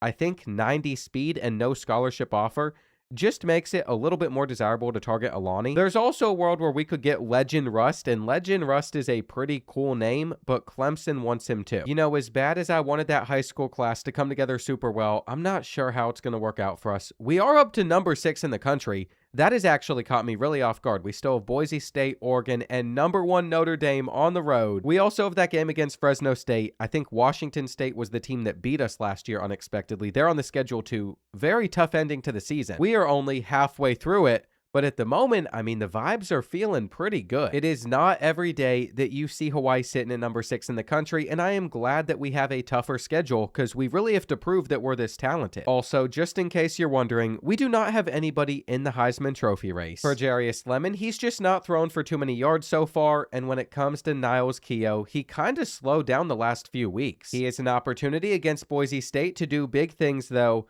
Romeo Allen is going to be the quarterback that leads the way for them, senior QB. I think they brought a few of these guys in through the transfer portal. The fact that they have an 84 overall freshman quarterback too is just not something that I want to see. They are going to always be really good. If there was one man to watch for, though, it would be Craig Sherrills. We played him twice last year. Listen, they might have had better in the past, but that is still a guy that can change the game and be super dangerous. We are going to be getting a day game against the Broncos, though. This matchup loses a little bit of aura that it could have come with at night. They really are turning into our biggest rival in conference play, though, more than Fresno State. Fresno State might be the historic rival for Hawaii, but Boise State's the competitive one. We also have had to sacrifice not playing all of our old rivals that are in the Mountain West, which is kind of a loss. It stinks we couldn't get UNLV or Wyoming on our schedule this season, but we needed to have tougher teams so we could get our strength of schedule up. I'd love to see us actually play that ball every so often, though. It has me wanting to just sit in hard flats, see if they're able to beat it. On second down, we get the sack. Chester Vernon is all over them, and we just can't give up a huge play. That's all we have to do. Not give up a huge play, but sure enough, they came close. It's like at 1 second, we're getting great pressure. Another second, we just can't get any at all. They have infinite time. I have to say, I am very scared still, thinking about Oregon and Notre Dame, and they're so far away. Everything has actually gotten just worse for us. We're not running the ball the same way we did at the beginning of the season. We're not moving the ball the same way we did at the beginning of the season. Maybe this can be the game where that changes. On 2nd and 8, we are just going to wait for David DeMarco to get open. You know, that really should have been an interception. I am shocked that they didn't even attempt to make a play on that ball. It works out for us, though. Now we have the bubble, and it's about to be 3rd and 8. We are going to hit them with a little bit of a fake screen play. I think they're sitting in zone coverage, so not sure how this is going to work, but we got to laser it in there, and that's just a big hit. There was not enough running going on that drive. The bounce is not good enough. We're kind of just feeling each other out right now, though. This is what we did in the conference championship game, and then things will always start to come alive. Here on 2nd and 7, we are going to man up that slot guy, and with 2 guys on him, he still gets 10. The worst part is he's a tight end too, so that's going to be the slowest guy that Boise State even tries to test us with. You know what? I dare Boise State to go for another pass right here. I dare them to try and throw the ball. See what happens. Okay. They're going to get a first down. But at least we put a little pressure. We know that the run is coming on this 1st and 10. I mean, it could not have been more obvious. The issue is I don't know if they're going to do it again on 2nd and 13 or if they're going to try to hit us with a big passing play, and they did. Here we go. 3rd and 12. Watch over the middle. We're basically sitting in cover 2, and he caught it. It's unbelievable. It is unbelievable that we gave that up. And then we missed our tackle. What are you doing? Why are you not making an effort? Who gets off of the block and then just stands there and has no idea what's going on with the play? We could have easily stopped Boise State, but they didn't want us to get the stop on Boise State. No, they did not. 2nd and 4. John Carter fills the hole. If you think we're doing anything other than being super aggressive on 3rd down either, you've lost your mind. All of that stress, all of the cortisol spikes, all the pressure for them to just settle for a field goal on 4th and 2. They're not willing to go for it again. I think they might realize that they didn't deserve to even get 3 out of that drive. I am just ready to watch Keogh explode like a rocket over this defense, though. Except when the run doesn't go well, do you stick with it? Yes. Of course you stick with it. We're in a little bit of a unique spot on 3rd and 4, where I have to trust that we got the step there because we did. How often is that actually going to be open, though? I mean, it's just another big play. 2nd and 10, we are going to see zone coverage, but we are going to have a diving catch over the middle. That's actually an amazing play. And now we got the easiest touchdown run of all time. With them coming out in 5 wide, we're just going to run some press man-to-man, see if we're able to lock down, and that's enough of that. I think we have kind of proven that if they want to come out in a heavy set, we're going to be able to stop the run, but nobody is going to make a tackle.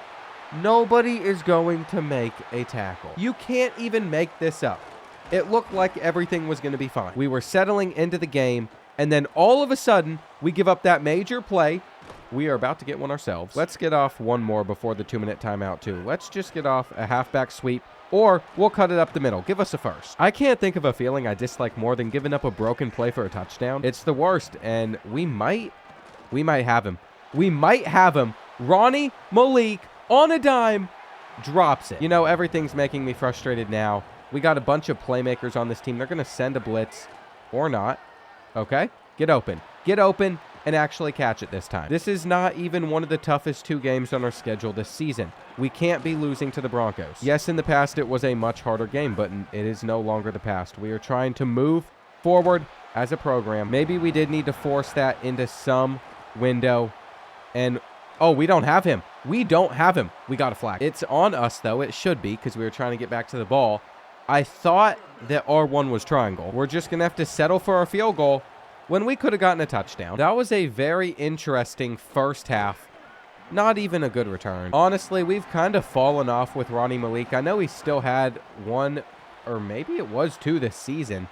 He's just been off. The returns don't feel as explosive for whatever reason. It doesn't feel as exciting. Maybe it's because we saw multiple seasons of greatness. To be fair, if we even get 1 touchdown return in the season, we should be happy for that. They are rare. Wrong button again. Wrong button again. Oh my gosh. The fact that that just turned into a big gain for us is so impressive because I am struggling to get this where I want it. Good thing they did not turn around for that football either, because that could have been an interception. The home field advantage, it's been working for Boise State, but we got an audible off, which that really surprises me. I saw the huge running lane. We have no juke move on him. I mean, Niles Keogh is really just a one-trick pony. He's not that talented. Our issue is we don't have better, and it is going to get exposed, especially against some of the better teams. That just can't be a fumble. David DeMarco was getting open, and we were trying to get him the football, but it's not going to matter whenever you don't have enough time to do that. And we missed the tackle. We missed the tackle. Okay, send that blitz. Just send that blitz and give up a touchdown. What are we doing? What are we doing? Boise State has this game right where they want it to be. And I don't think they've been the better team. Maybe we just get a touchdown right here, though. I mean, he's gone. He's gone. Okay. Back-to-back huge plays. Merrill does it again. That is actually such a great response. And are they going to come out and run the football? Because if they're going to come out and run the football, well, we should be stopping it. I'm telling you, they are so much more dangerous when they are throwing. They don't seem to agree, though.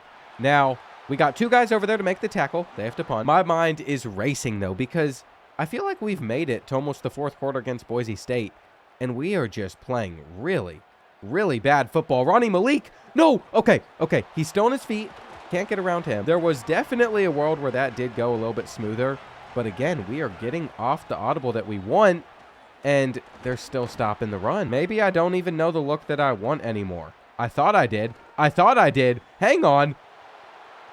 We did it. Doug McClain is gone. We are back up by 7. These guys with 98 speed, they have 89 acceleration. So normally, I don't expect them to do all that in those situations, especially since their release isn't better, their route running's not better. It'll develop throughout their career.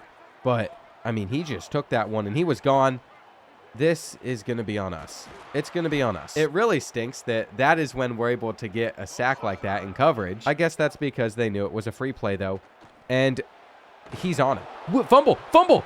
Don't even challenge. I'm not questioning this. We are just going to snap this ball as fast as possible. I could not tell you how that ball popped loose. I have no idea. It didn't even look like that was a situation where a fumble should be possible, but we are going to take it.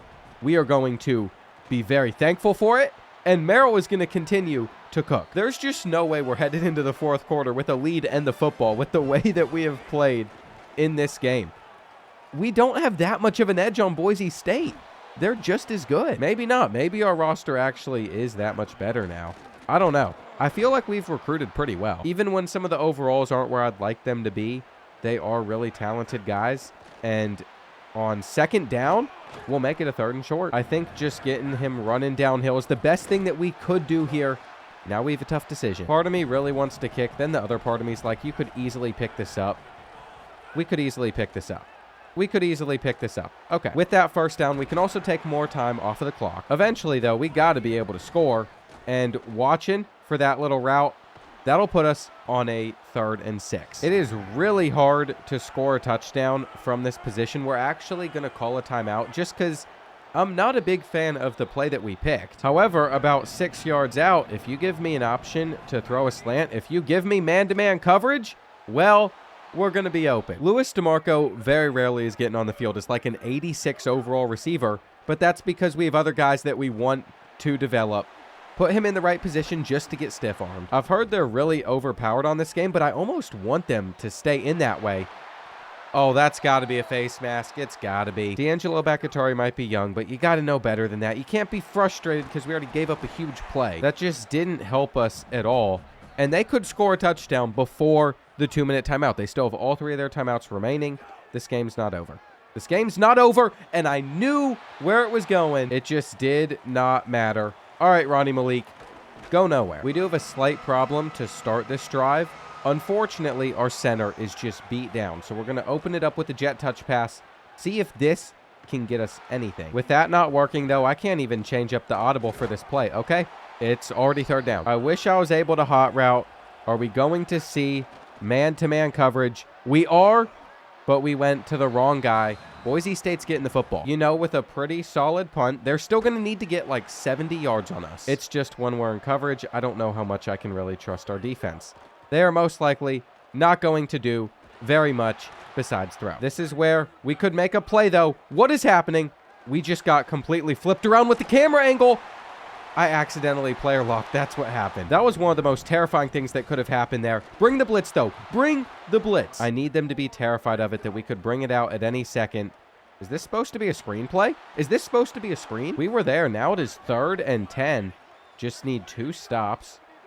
That won't be open. But why are we dropping back so far? All of our linebackers are just playing way too deep.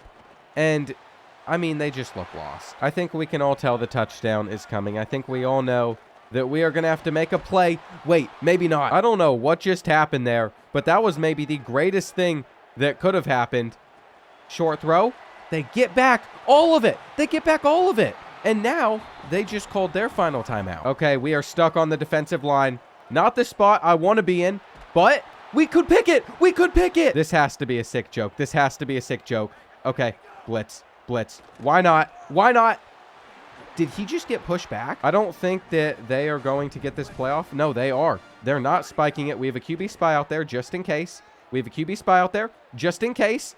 And he is able to thread the needle I was trying to send somebody at him. Oh, you have to be kidding. They're going for the 2-point conversion too. They go for the 2-point conversion. We get the stop.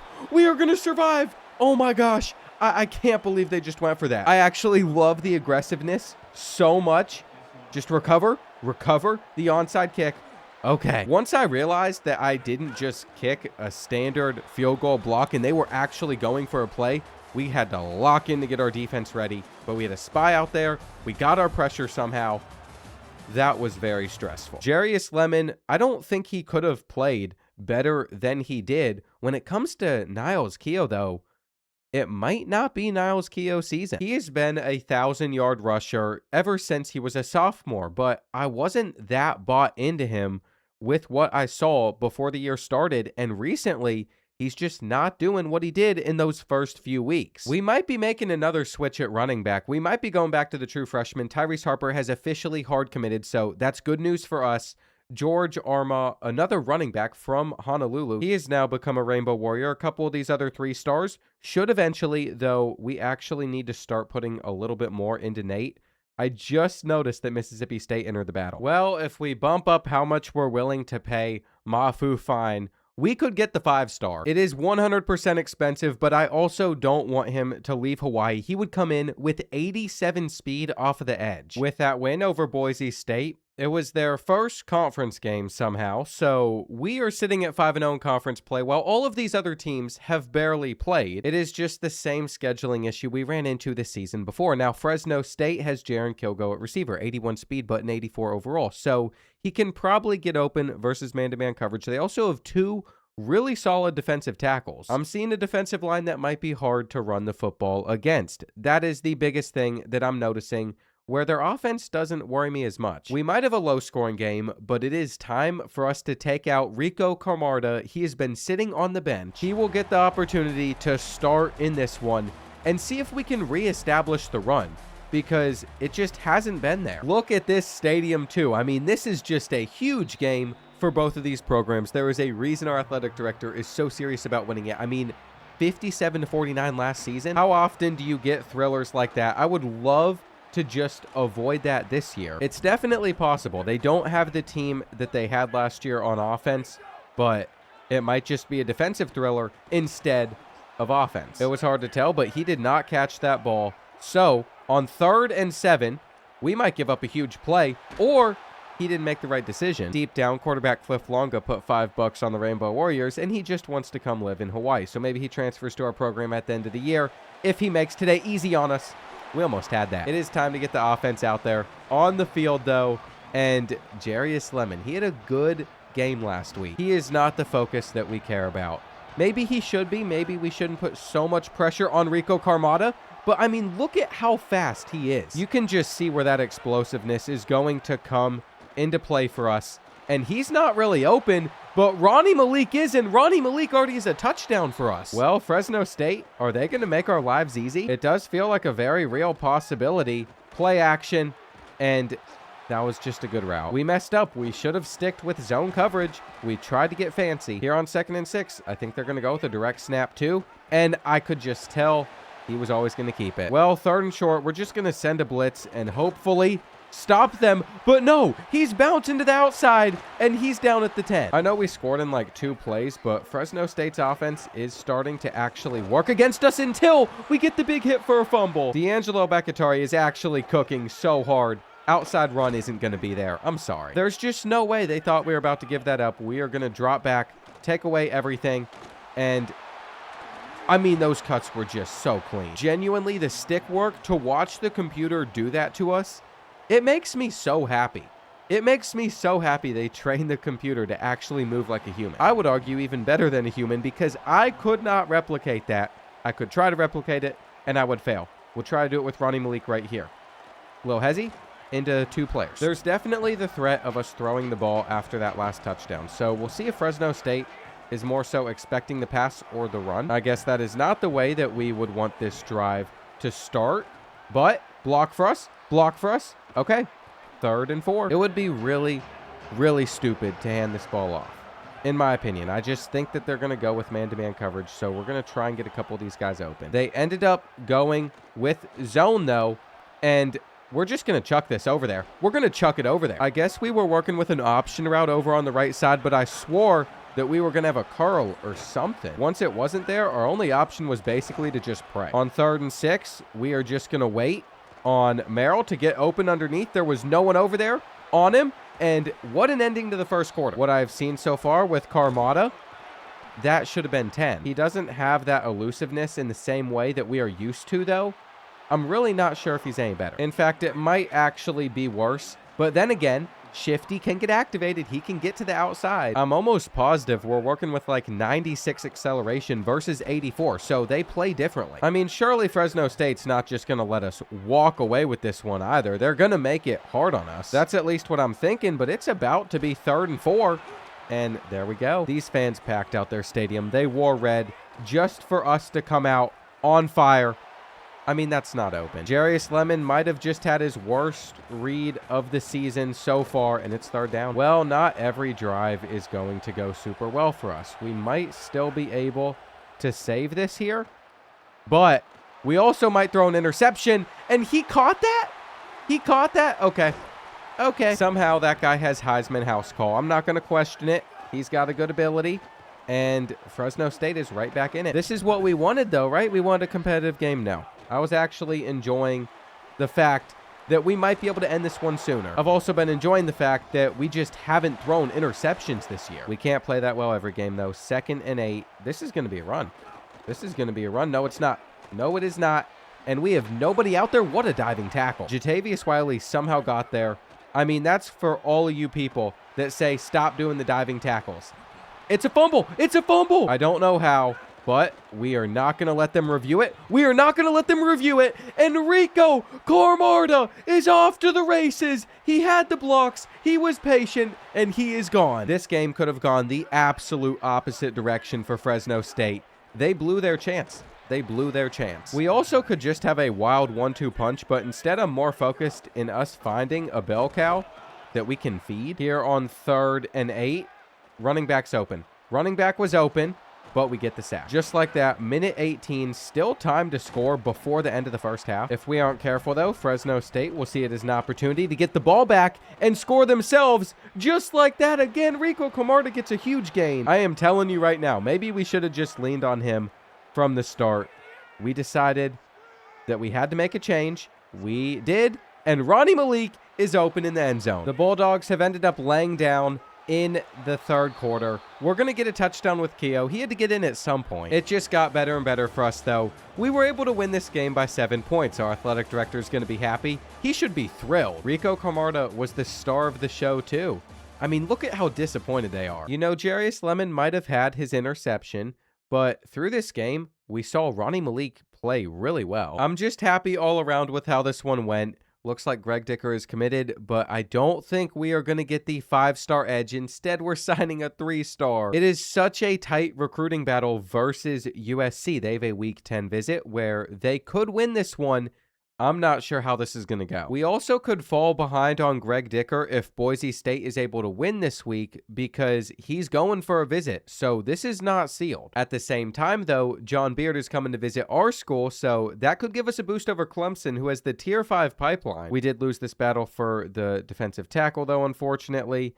And looking at everything else, I think Kansas State has entered the picture for Fatu. Well, this is the Oregon State roster that we are going up against, and they have a couple solid receivers, 83 speed running back in Isaac Lucian, and at quarterback, 74 overall Damian Talbot. He's a lefty, so that'll give us a little bit of a different game, but I sure hope that we can handle the Beavers. We're going to bring out the green jerseys just because I don't think we have this entire series, and if they're at our disposal, we might as well. I'm not sure what I was thinking. I just didn't think I'd be the biggest fan of them, but now that I see them on the field, it is really refreshing to have us in a different color, and they're different than the rainbow alternates where we wear the light green. My only issue with green jerseys like this one is it is kind of hard to see your players sometimes. When I'm looking at schools to rebuild, green can be a little bit off-putting.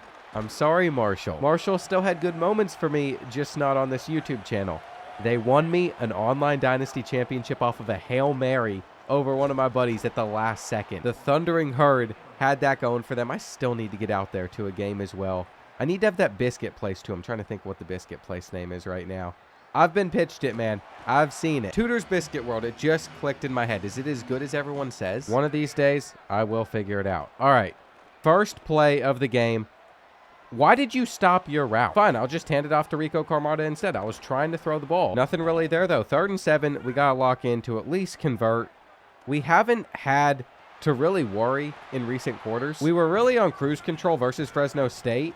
And so now we have to actually play well. Ideally, we can get back like 8 of those yards here with a run. And we don't. This is a horrendous start for the offense.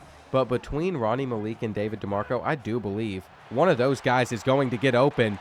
We just have to actually catch it on the back shoulder. Just like that, we are sitting at the 35-yard line, busting it to the outside. I need to get Shifty upgraded. That is one of the #1 things we want to see out of Rico Carmada, and it's another sack. It's not good, but versus this man-to-man coverage, we are seeing some ghosts, and of course they're not going to run it here. But they gave us an opportunity. Little bit of a sell to not make that throw. We're going to try and pin him inside the 10. Is Oregon State going to be able to drive 91 yards down the field? My first thought is probably not, but they're going to be on a 3rd and 1. We could either just end this drive here, or they could keep pushing. Sam Zambrano, though, has just been a menace for a lot of offensive lines recently. He is absolutely cooking for us. A little bit of a miss there. I feel like you know what you're getting with Rico Carmada, though. You're either getting a breakaway touchdown run or nothing. It is 3rd and 13 so fast. And, of course, man-to-man coverage, that was placed right where it needed to be. It could have been an interception, too. We're just going to hand this one off for nothing. I'm not kidding. I don't know what it is, but our offensive line just doesn't block the same way. Ronnie Malik's open here. Ronnie Malik's open. In fact, I am so confident he is going to get open here. I'm looking straight at you. What happened? Oh, gosh. I just watched that back. I was definitely a little bit too confident there. We need to be in field goal range. We might be. Nick Berkovici from 55 yards now. And that's perfect. That is literally the perfect kick. It just fits in. You can just tell this is going to be a low-scoring battle. For no reason at all, though, we are going to make things interesting here. We're going to send a blitz. We're going to send a blitz, and we're going to see if they're able to pick it up. Instead, they decided to run. There's just nothing inspiring about this Oregon State offense at the moment. There's nothing that has me getting worried. Okay, perfect. This is a spot where teams should be going with a fake. In fact, most of the time, teams really should be going for a fake whenever you're just sitting with so many guys back there ready to help block on the return, but they never do. I would love to see EA code that logic in so you can't just sit there ready to return every single time. Oh, yeah, we got him. Oh, yeah, we got him. We don't got him. We literally have like 10 speed on some of these players, and it still is not enough. But you know what? We're going to have the saddest juke of all time. We're going to make it 3rd and 2, and they're going to sit back in zone coverage. What Oregon State does next is make us lose 2. I think we are actually going to go with a split backfield now. It's a no-brainer. I don't think Rico Carmada comes in and takes these carries and does very well. However, if we can get him in a pistol formation, if we can get him running downhill a little bit, he just feels to have a higher chance of breaking off some of these runs, though even this one, stuck. Ideally, on 3rd and 9, we are able to either hit either our tight end or the crosser, but they're going to read that all day. They're going to read that all day. It wasn't a good read from Lemon. This game is really starting to expose him a little bit. I don't like the vibes of it. I don't like where Oregon State is currently positioned, but we aren't able to get our hands on that, and now they're at the 30. This is very quickly turned into a dire situation where we need to come away with the stop. We need to come away with the stop, and he wouldn't throw it at Paul. I think we are just going to be able to use this tight end and force them into a mistake, but that's not even our side of the field. It is going to be challenging to not give up a touchdown here. You could just see that developing. Okay, we have enough time before the end of this first half to still do something. What type of coverage is Oregon State going to give us, though? Perfect. Perfect. We just need to be a little bit more patient, and we'll be good. Face mask. I mean, they're only helping our case. I cannot believe we have 3 points. I think they're sitting with a linebacker on David DeMarco, and they were. They were, but we decided to not go to him. It wasn't even needed. There's the cut. There's the cut. Okay. You can start to see where the vision is. We throw for a touchdown. We need to open up this second half with a big play, though. And Rico Camarda is going to stay on his feet for 9. Now, what do? Well, we get our former favorite running back out there because Keo is able to come in with some fresh legs. Keo is able to give us a different type of look. And now we are actually moving it down the field with ease. We might even have a touchdown right here, depending on if I trust our chance at winning this aggressive catch enough. The worst part is we had him, but he wasn't able to stay in bounds. It just wasn't a great throw. I don't think confidence has gotten too high for us, though, off of one play. I have a feeling we're still going to get a touchdown. We just need to keep doing good things. Well, it is 2nd and 15.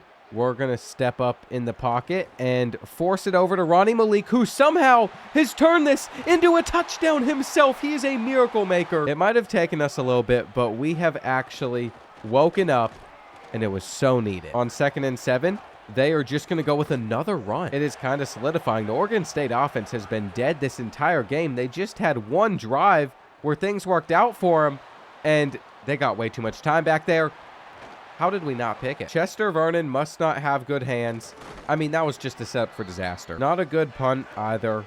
We are going to try to cut this one back. We missed the hole, though. There is a bright future for Rico Camarda. He's just not there at the moment.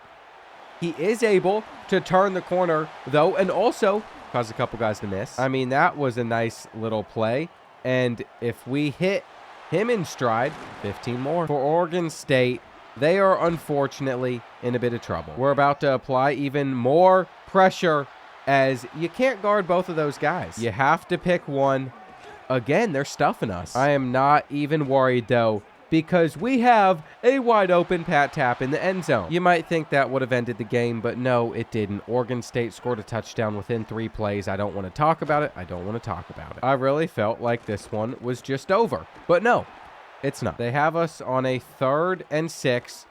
Fortunately, we get open with David DeMarco. We are also going to let Keo take this one. For Oregon State now, they have gotten us on to a 4th and 8. But once again, can't get us off the field. They are using timeouts. So basically, all I've done after they quickly scored is just take as much time as we can. It was fun while it lasted, but eventually, we had to put them away. We're going to enjoy our win. We're going to enjoy our stat line that Jarius Lemon put up outside of that one interception. It was a really bad read, and honestly, Rico Camarda, 1.8 yards per carry. He is not going to be our main running back. It's just something I'm not comfortable with until it gets better. Now, as we can upgrade his elusiveness, we are going to do so. I mean, his change of direction is now 90. Once it's maxed out, though, is when you're working with the sweet spot, and we actually got Mafu Fine to sign with us. It's a hard commit, too, so we are not going to lose him to USC on a Week 10 visit. It was going to be a bye week for the Trojans, but it still could have done the job. Boise State is not able to catch up to us, even though they won. That means we get Greg Dicker. We also get John Beard, who I was thinking about potentially moving down the linebacker. He's just going to have to gain a little bit of weight. We should be able to close out for Toomer. He's a gym 3-star tackle for us. I mean, everything's just coming together. If you take a look at how we have to finish out this season, though, it's against number 19 Washington, number 7 Oregon, and number 1 Notre Dame. These 2 games are at home for us. You know, as our stadium atmosphere continues to climb, as it's now a C+, I've gotten so excited about our home winning streak. It is up to 27 games, but I have a feeling it's about to fall apart. We don't even know who we want to be our starting running back, and Washington State, they handed Boise State a loss. This is a very good team, the 2nd best team in the Pac-12 this year. By the way, in case you somehow forgot, Jabari Morin and the Cougars handed us that brutal, heartbreaking loss last year in Pac-12 play, and they have a 95 speed Ben Beatty at receiver. I mean, I'm starting to understand why this team's pretty good. I am honestly just worried headed into this game. I really don't want us to lose our home winning streak, and I don't want us to fall out of being a top 5 team. That is so cool. If we had our new stadium, that would certainly help here. We might get it next season, though. You never know. Almost broke that off. We are going to open up this game, throwing the rock away. That was not the best move we could have gone with. It is going to be 2nd down, and Neo gets the carry. You know, Rico Camarda cannot be happy because this is his formation, and they went with hard flats. We're able to get around it. We are now going to give it to Rico. Let him go to work, and are you kidding me? He's still on his feet, but we just got our own guy in the way. It could have been a big play. Washington State continues to want to press. And can we fit that in? No. No. We cannot fit that in. I mean, Jarius Lemon, you've had a good year. You've had a good year. However, if it all comes apart at the end of the season with all the tough games on the schedule, I don't know. That's just going to take away from said season. That's the best way that I'll put it. The drag is going to be open. Parker Graves just couldn't get there. I have not forgotten we had an issue stopping Washington State last year. I have not forgotten any of this because we just didn't score on a drive where we definitely could have, and they get the first. This is how it happened. This is how it happened last year. It might happen that way this year too. It was just time and time again, we were not able to make the right play. They did everything right. And, I mean, they deserved to beat us last year. Don't get me wrong. We literally did not deserve to win. On 3rd and 4, they are throwing it. And I don't think he's open. I'm telling you, this is what's going to happen. This team is like Patrick Mahomes and the Chiefs. There's some sort of devil's magic going on at Washington State. I don't know what it is, but I plan on exposing it. This might be the toughest game between Oregon, Notre Dame, and Washington State. This might be our hardest one. Okay, that's actually a complete lie. Oregon and Notre Dame are going to be a lot harder, but we get some pressure in. Okay, we're going to hold them to a field goal. We're going to keep our composure. Everything is going to be okay.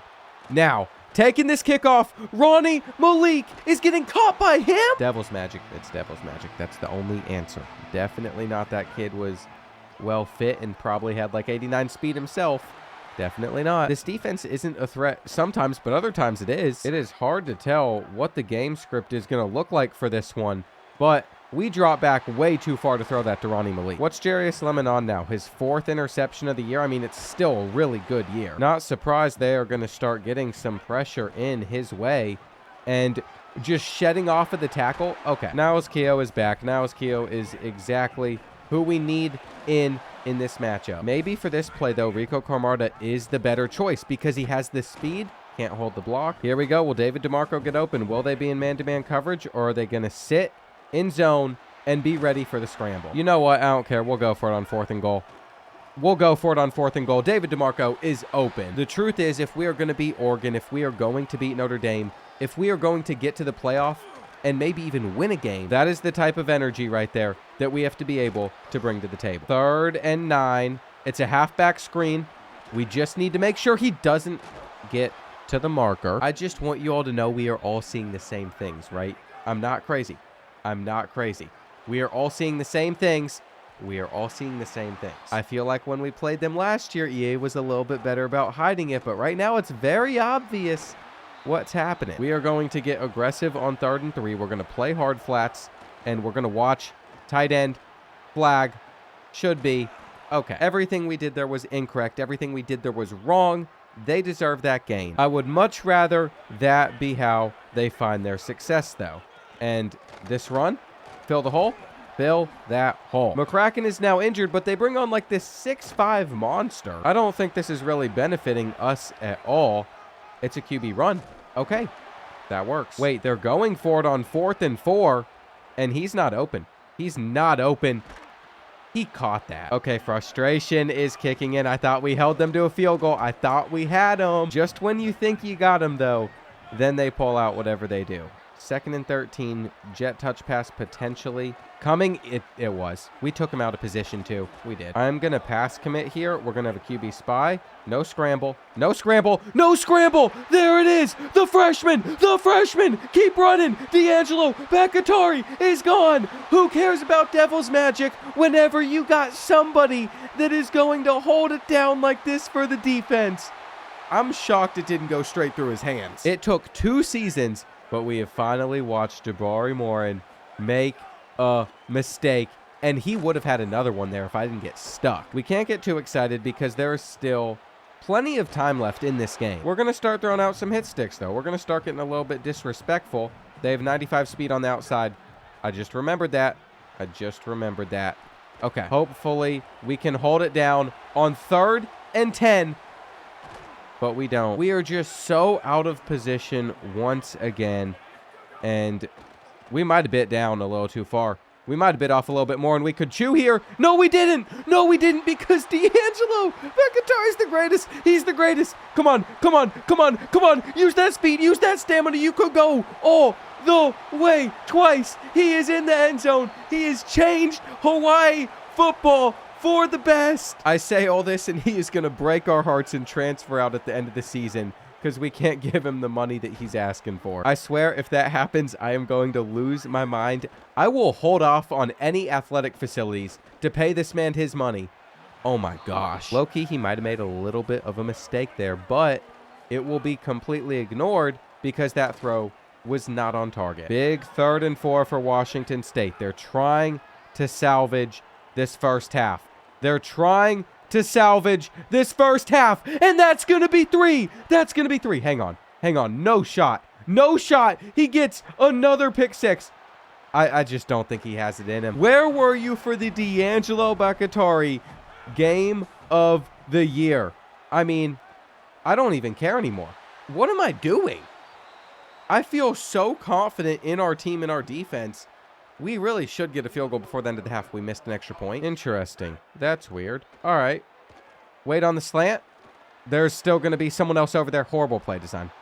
Horrible play design. I put a comeback route into a slant. We also might have just given Washington State a field goal. I mean, you just make mistakes every so often. Never mind. They would need to get out of bounds here, which is not an easy task. We want them to complete something over the middle and go for it. Go for it. You know, we got to catch number 4 here. I got to be very careful that we don't end up getting PI, but just for the game. I tried. This is the halftime score, 20-3. We still have a lot of time left, though. They're coming out with a whole other energy. That is something to be a little bit wary of. Okay, here on 2nd and 11. I mean, we're holding them up. We're going to sit in our cover 2 and just have our user to take stuff away. This could even go for something crazy here if Ronnie Malik is able to step on the gas like he did. I mean, Washington State's just in a bad spot. Now, we definitely got a little bit too comfortable with Lemon. 2 interceptions in one game is not something I ever want to see again. We were able to overcome any fear I had of losing to Washington State, though. We're in control. We're in complete control. It is such a nice feeling to be in this position, though, again, they're going to keep pushing. We might even give up a touchdown here on 2nd and goal. I was trying to take away the bubble. John McCracken's been getting back out there, though, and you have nothing. You have nothing. You have nothing. It's him again. It's him again. Oh, my gosh. The Hawaii native is going to get 3 pick 6s against Washington State. I mean, I'm screaming like a kid. What am I watching? We literally outscored our offense with 1 defensive player, D'Angelo Becatore, with the greatest Hawaiian defensive performance of all time. We actually only completed 4 passes with Jarius Lemon. This is an all-time stinker stat line from the freshman, but we found another freshman that's just going to carry. It should be no surprise that was a Rainbow Warrior record for single game interceptions. We are also going to unlock Scheme Guru at the same time. We haven't been leveling up too fast, so I haven't really worried about much in the tactician tree. I remember we focused on our defensive line and also our quarterback stats. We could eventually get down to some of these. I think stuff like ground and pound offense is major. At the same time, we have strategist unlocked too.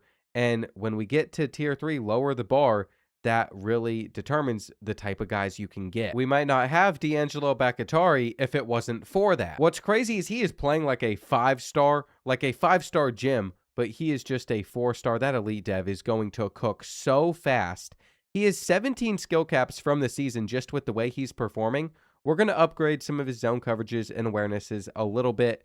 We're obviously going to want to get his speed up at some point, and we should also work on his hands. I think the most important thing that I could do, though, for now, is just get Robert up to silver so he has improved movement and zone coverage. When you combine that with something like 71 catching, there could be more interceptions coming. We find ourselves in a very interesting position, too, because Notre Dame, they just fell a couple spots, even though they are undefeated. We also still have to play against Oregon. That's actually the first of the 2, who is ranked a spot above us with 1 loss. With the way our schedule is generated, a lot of teams have played less games than we have. I mean, even inside our conference, every team has played 2 games or less than us. If we were to lose back-to-back matchups to Oregon and then Notre Dame, I don't know how that really affects our ranking in the grand scheme of things if we are able to still get to the college football playoff, because we are going to be in our conference championship. All I know for now is the team that is in front of us is going to come with a very strong defense. If they decide to run man-to-man against us, we're in trouble, but both of these guys' archetypes is zone, so hopefully Oregon runs a lot of zone. J.R. Lake is just a 78 overall, 79 speed. It is really their other skill positions like LaMarcus Newkirk. I remember him from last year, and also these receivers that could be the problem. We have the biggest game in Hawaiian football history right now, though, and it could have a major impact on our budget because brand exposure, playing in and winning big games, that is what this is. Stadium atmosphere, that is what this is. Program tradition, this is what this is. All of that is tied into this matchup because if we win this game, I'm pretty confident we'd have a playoff spot. If we win this game, we're going to win a game of the week at home against a top 5 team. That is going to boost up everything by so much. Lots of pressure, but it's high risk, high reward. We are ready to cook. We are ready to play our best football ever, or maybe not. This is my first game of the day, so it could go bad. I figure this is the best way to handle some of the toughest games on our schedule, though.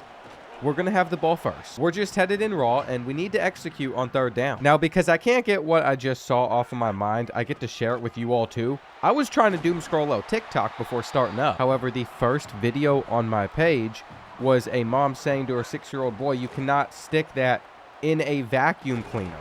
That was it. I don't know about you all, but I don't think I did that as a 6-year-old. Anyway, I thought that was enough internet for the day, and I was ready to cook against Oregon. Maybe not, though. We are on a 3rd and 9. And we got to get this converted to Ronnie Malik. Dude, I swear, though, sometimes I will get hooked on short form forever, especially if they're hitting me with all of those sports edits. That might be my favorite genre on the internet.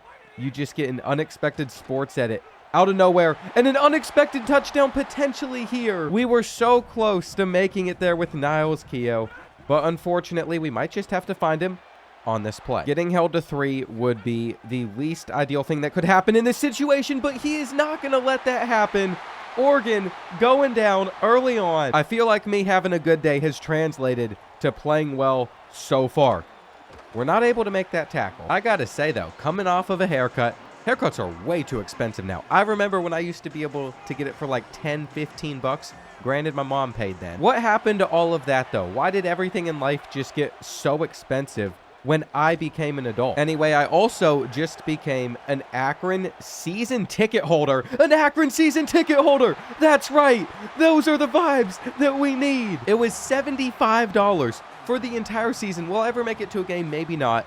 But it's because of what they offer. They're going to draw from all their season ticket holders, and one random person gets to script out the first offensive drive of the season. This is my opportunity to take over an offense in real life. It's probably like a 1 in thousands of an opportunity, but let's say I won. I'm not ashamed to admit I do have some gambling tendencies in me, and that seemed to be worth it. So I'm pumped up about it. If I actually end up getting to script a drive, if I am somehow that lucky person, you all will never, ever hear the end of it. Let's just hope that it doesn't end in an interception. Same thing for this one. We could go up 14-0 against the Ducks. We're going to laser it into Ronnie Malik. I tried to reach for the 1st down. I am a little bit surprised, but they're saying that we still got it there. I thought for sure we were short, and look at the blocks. Look at the blocks. Rico Carmada couldn't finish that off. Did this meter get smaller since the last time we did it? Either way, we are going to score the touchdown. Not looking good for the Ducks. This day could just continue to get better. I think every day starts well when you hit the gym first. That's just my theory on it. We're going to have to get to the outside with John Carter. What a tackle from him. I think he's just a sophomore right now, and I've not forgotten about what D'Angelo Bacatari did last night. Go ahead, test him. Okay, actually don't test him. I thought that was going to the tight end, and it just wasn't. It was a laser in there. We are going to have a chance to pick off the screenplay with him. We don't. I am wondering if Oregon is going to run it, though. And they did. All right, here we go. 3rd and 9. We have so many guys sitting back in coverage. The plan is literally to not give this up. We literally broke the wrong direction, though, whenever they threw it in his direction, and now they're just trucking through some of our guys. Tackle him. Tackle him. I think giving up that 3rd down is really going to sting, especially if I were to watch that back, because we could have gotten to that ball. It's like they somehow knew I was about to break on another route, and they threw it at the exact time that we did. Is this a run? No, it's not. You know, that might be a slight damper on what we have achieved so far in this game, but we also have been doing well on offense. We just have to get back out there on the field, and they're guarding the option. There was no world there where we were going to be able to pitch it. Just like that, all of a sudden, 3rd and 7-2. David DeMarco is going to need to get open here.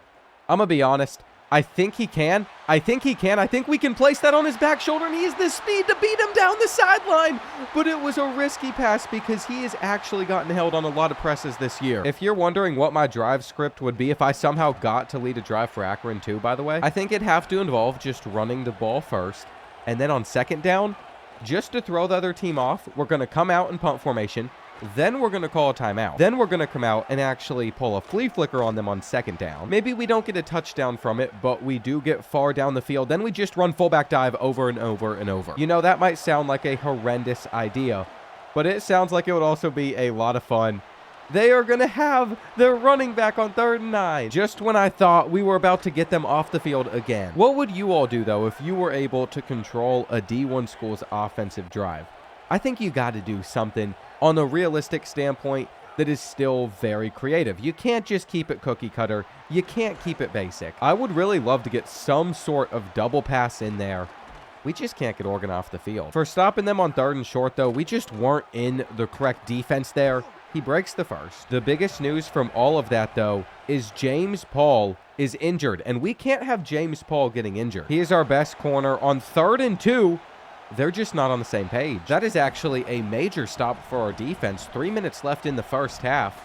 We could make this 28-10 if we can make it all the way down the field. I wasn't sure how good this team was, but with the way we're currently playing against the Ducks, we're up there. A lot of time left, though. Lot of time left. And Niles Keough stuck. With it now being 2nd and 12, we are going to look in the wrong spot. That was just not ideal. This is seeming like a 3 and out. Unless Merrill can get that separation. I mean, we are just blessed that he actually held on to it. We are going to get held to a 3rd down, though, after 2 runs get a 6. This is where a lot of the struggle could come in. And is Oregon going to send pressure? They are, but he's sitting in that zone. He's sitting in that zone. You know, I have no idea how that was also marked as a 1st down. Maybe we are getting a little bit of home cooking going on, but that is major. Somehow, we have kept the ball, and we are going to have to force this to one of those 2 guys. Might as well just switch things up and go 5 wide. See if Ronnie Malik can make the catch. We might not be able to do anything here, though. That zig route gets open. Okay, Ronnie Malik putting in work now. With 3 timeouts left, is Oregon going to expect a run?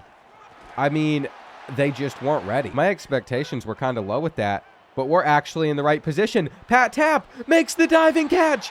28-10 on the number 5 team in the country. Long way to go still, but I mean, this is just perfect, and that works. LaMarcus Newkirk not really running for anything against our defense. We get Oregon to a 3rd down, and we're going to take over Jatavius Wiley because I just have to watch Newkirk out of the backfield.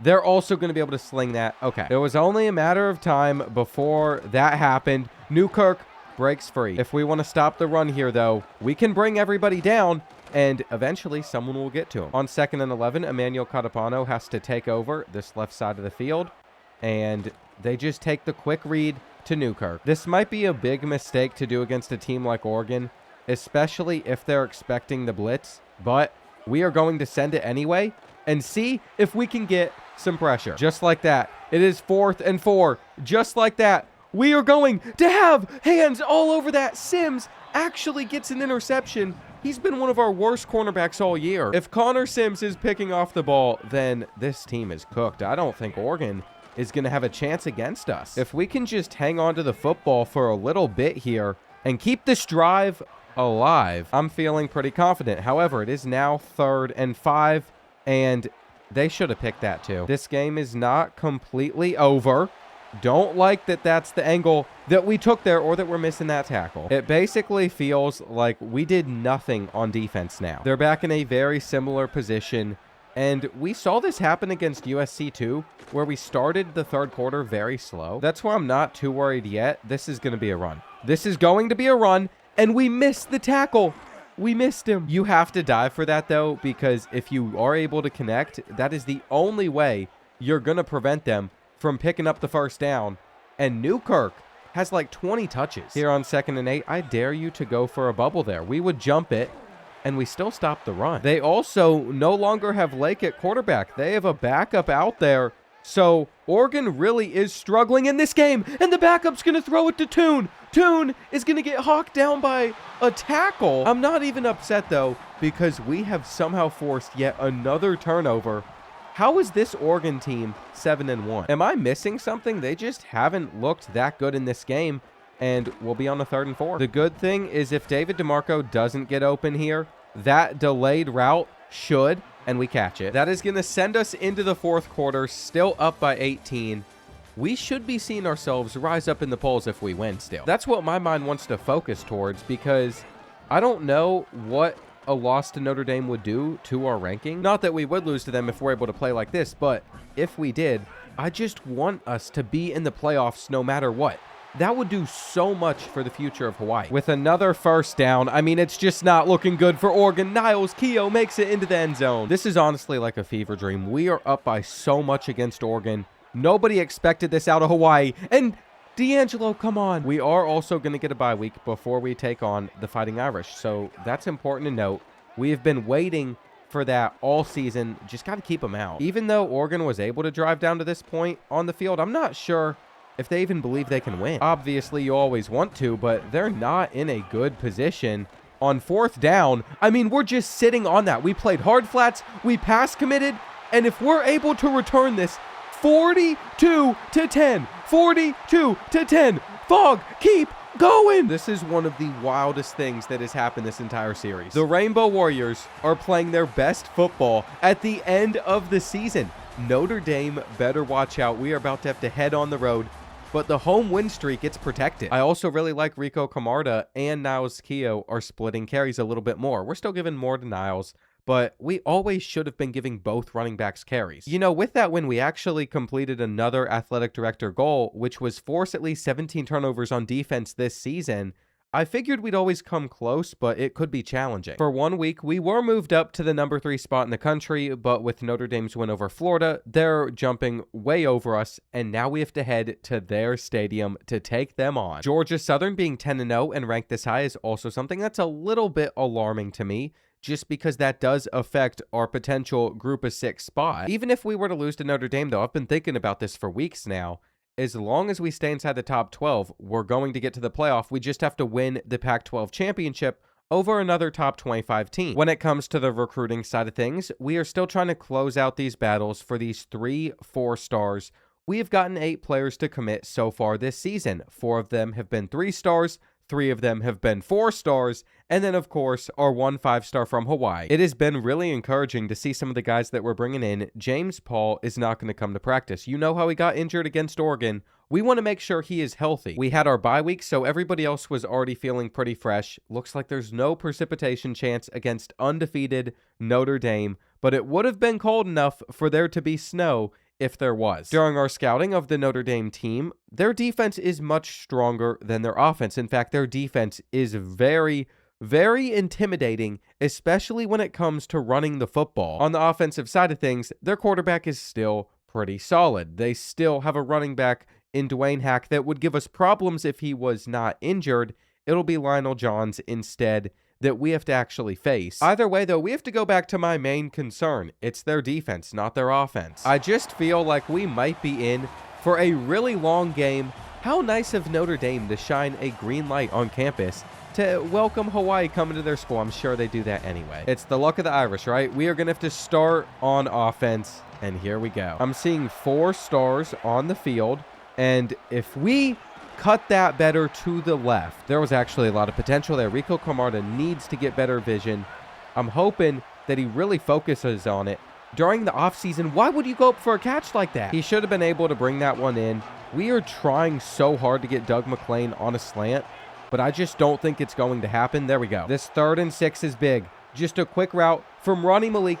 He'll hang on to this. We can now start to run the football even more. I'm sure y'all were shouting at me, just run the football. See if you're able to do that against Notre Dame. Even better, some RPOs to get rid of some of the nerves might help. The unfortunate thing is we are not able to audible to a run anytime we come out. and I decide that we'd be able to run versus their defense. It's one of my favorite things to do, and maybe that's one of the reasons our home winning streak has continued to grow. Stadium Pulse is just making our lives a little bit more challenging, but we can find Ronnie Malik. He took a major hit there, which has caused him to lose -6 speed. I'm hoping that will change throughout this game. Here we go, though. 3rd and inches. We couldn't get 2 yards with that last run, and unfortunately, that almost looked bad. I was panicking a little bit there. Rico Carmarda coming in to try and get a run to the outside. That out of their defense is about what I was expecting from Notre Dame when I saw some of the guys that they were going to have on the field. Look at the connection, though. It has been a long drive, but we can still finish this one with a touchdown. And look at our offensive line. How do we not block him? I swore that we were going to be able to hold him there. I think we're stuck with this direct snap. I don't think we're going to get to an inside zone. And I tried. I tried to change the play call because they were overloaded on that side. I thought we'd still be able to cut it to the left, and we just didn't. To do all of that and then get stopped it's a big heartbreak. It is. But we can still hold them. It's early on, and he just chucked that ball at our face. Ref! Well, 2nd and 11. That was a weird play. I was more so still thinking about just the disrespect coming off of that Notre Dame team. But here we go. Just got to prevent the big play. We got to feel out their defense so much more than they got to feel out ours there. 3 and out is a major deal. They have been on fire so far, but this is that -6 speed holding us back. I've seen y'all saying in the comments too, I need to run out of bounds a little bit more so we avoid taking hits. I actually agree with that. Sometimes I go into the tackle. On 2nd and 8, they are going to get very aggressive, but that type of blitz does not work against a team of speedsters, against a team of Doug McClains. What did I say? One of those 2 true freshman 4-star receivers needed to break out this season, and I feel like both of them have contributed. They just add another threat to our offense, especially Merrill. Niles Keough is now sitting on 10 rushes for just 24 yards. We're going to hope for the separation, and they're going to pick it. Doug McClain did not turn around. We tried to trust the freshman receiver there, and it just became a mistake. It could have been a better throw, too. I think we hit a yellow meter. We got to wrap up. After a turnover like that, after we don't get 3 points, once again, down on that side of the field, we're stuck. But we push him backwards, and we're stuck again. Why are all of our guys just stuck on each other? What is happening? There were so many times on that play where I wanted to do something with my user, but I couldn't. I can just tell this is going to be a weird one, though. James Paul is going to get an opportunity to do something. They didn't want to look in his direction. I guess that hit stick could not knock the football out of tight end Shakir Rourke's hand, and this is going to be a run. It's going to be a run. The vibes right now are this is going to be a very low-scoring game. What I would like to see is our defense coming up clutch on 3rd and 5. We're going to play hard flats. We're going to have to use her a lot of this field. And there it is. There it is. Maybe not an interception for us, but everybody in the stadium could tell where that football was going. Their punt has a chance at pinning us out of bounds. I don't think it will, though. All right, Rico Carmarda is going to need some more touches because, unfortunately, he has done better. It has been his game so far if anybody is going to run the ball well for us, though not there. Just like that, 3rd and 6. Just like that. Doug McClain might be the guy that we have to feed this into, and he wasn't open. I mean, this first half is just a disaster from an offensive standpoint. However, we were able to pin them back really far on the 12-yard line with that punt, so Notre Dame has 3 minutes to go 88 yards down the field. We're not going to sit here and act like that's an easy task at all. He can't slip through the hole. Okay, just what we wanted. 3rd and 7, lurking over the middle. Perfect. They tried to get off the quick read, but he could not turn towards the marker. We take a timeout. We still have 2 minutes to at least get a field goal. That has become the new goal. Literally any points would just be so nice at the moment. And there's a hole for us. There is a hole. I mean, I thought that might even go for a little bit more. 2nd and 12. We have a lot of option routes out there on the field, which I find really intimidating to read. When it comes to reading a defense, I already struggle with it. And when those routes could go anywhere, it makes it even harder. What we just did is basically settle for a really long field goal to end this first half, and it's going to miss far to the left. I actually thought we did good with that. Maybe we should have gotten a little bit closer. Absolutely nobody scored in the first half. I'm not sure if Notre Dame being 10-0 even makes any sense to me, but this cannot be how the third quarter goes. Also, I would like to point out that Notre Dame is in such a good spot for the future with NIL. Just because they don't belong to a conference, that flag is such a saver for us. Between their TV deal, though, where they don't have to share revenue with anyone, their jersey patch deal, they have so many other incomes. It's ridiculous. I think they have like up to 130 million base that they could be working with every year. If they were a playoff team, they also don't share that. There is a lot of payouts that could go their way, and it just sets them up nicely in the future of college football, at least for the time being. We got to get back, though. We got to get back to that with Emmanuel Catapano. I thought we could bait him. We just didn't have the athleticism. The fact that they just hit us with the where she at, too, as the celebration, that is disgusting. I feel sick to my stomach right now. The fact that the computer is taunting us like that just has me needing to lock in here. Can we get something going? On 2nd and 5, we are going to have Pat tap. So that'll put us at the 45. Will this speed option even be beneficial, though? That's what we're about to find out. Got to get it out. Got to catch it, too. We got Rico Carmarda coming in because Naus Keogh took a big hit there. And this is where we need that block a second sooner. The potential was there for us. All right, we are still moving the ball decently well here. It is now 2nd and 11. And I think we could have taken him on the sideline. Just get rid of it. Just get rid of it. Jarius Lemon is questioning himself after that interception in this game. We would love a comeback route for Merrill, but I don't think we're seeing a comeback route. Come on. I am really looking forward to his accuracies progressing. This punt is also atrocious. We have definitely been held back, though, by the fact that we cannot pinpoint place where we want certain passes to be. On 2nd and 8, are they going to try to run the football here? No. It's a pass, and we got to make this tackle. Okay. Big chance. We have to go with our cover 4 look. We're going to go hard flats. We're going to pinch our defensive line, and they got us. They got us. You know what? Fair play. Good call from Notre Dame. I'm not even upset. It is our fault that we're losing this game at the moment. Get a fumble. Why did both of you commit to him? Okay. No, don't get back up and go into the block. Actually try and chase this kid down. Somebody. Now I'm actually annoyed. There we go, though. There we go. We have a 2nd and goal out there. What just happened? How did Sims get to that spot on the field? We just watched him teleport. We watched a man teleport. We can't force the fumble. What are we doing on 3rd and goal? It's a pass. It's a pass, and it's out of reach. You know, I just think back to those first drives. I think back to the interception that we had. This game could have gone so differently. This Hawaii team is good enough to compete with some of the best. We still have an opportunity with the 4th quarter ahead of us, but we are going to have to actually start doing stuff. I was so shocked with how we came out against Oregon, I think. And that can't be a pick. But I was not expecting to beat the Ducks. So I kind of just thought we would do really well in this game too then. It would be defense that'd be our problem, if anything, since we moved the ball well. And that has not been the case. We're going to make this a 4th and manageable. We have to. I think we are literally running the same play back too. It's hard to tell due to the home field advantage. Just reach for it. We need man-to-man coverage here. We actually need man-to-man coverage. And is Ronnie Malik going to get open? I mean, he's going to come back to the ball. We have a lot of momentum at the moment, but I'm not on the same page with what some of these routes are going to be. So that's a problem. We probably need to mix in another run, and there we go at the 5. Notre Dame is worn down here. I think hurry-up offense is causing some of the best offense we've had all year. Eventually, though, we needed to regroup, so that's what we have done. And David DeMarco, thank goodness he actually made a play on that ball. He didn't just watch them pick it. It's not my idea, but once they suggested we go for the 2-point conversion, I thought, why not?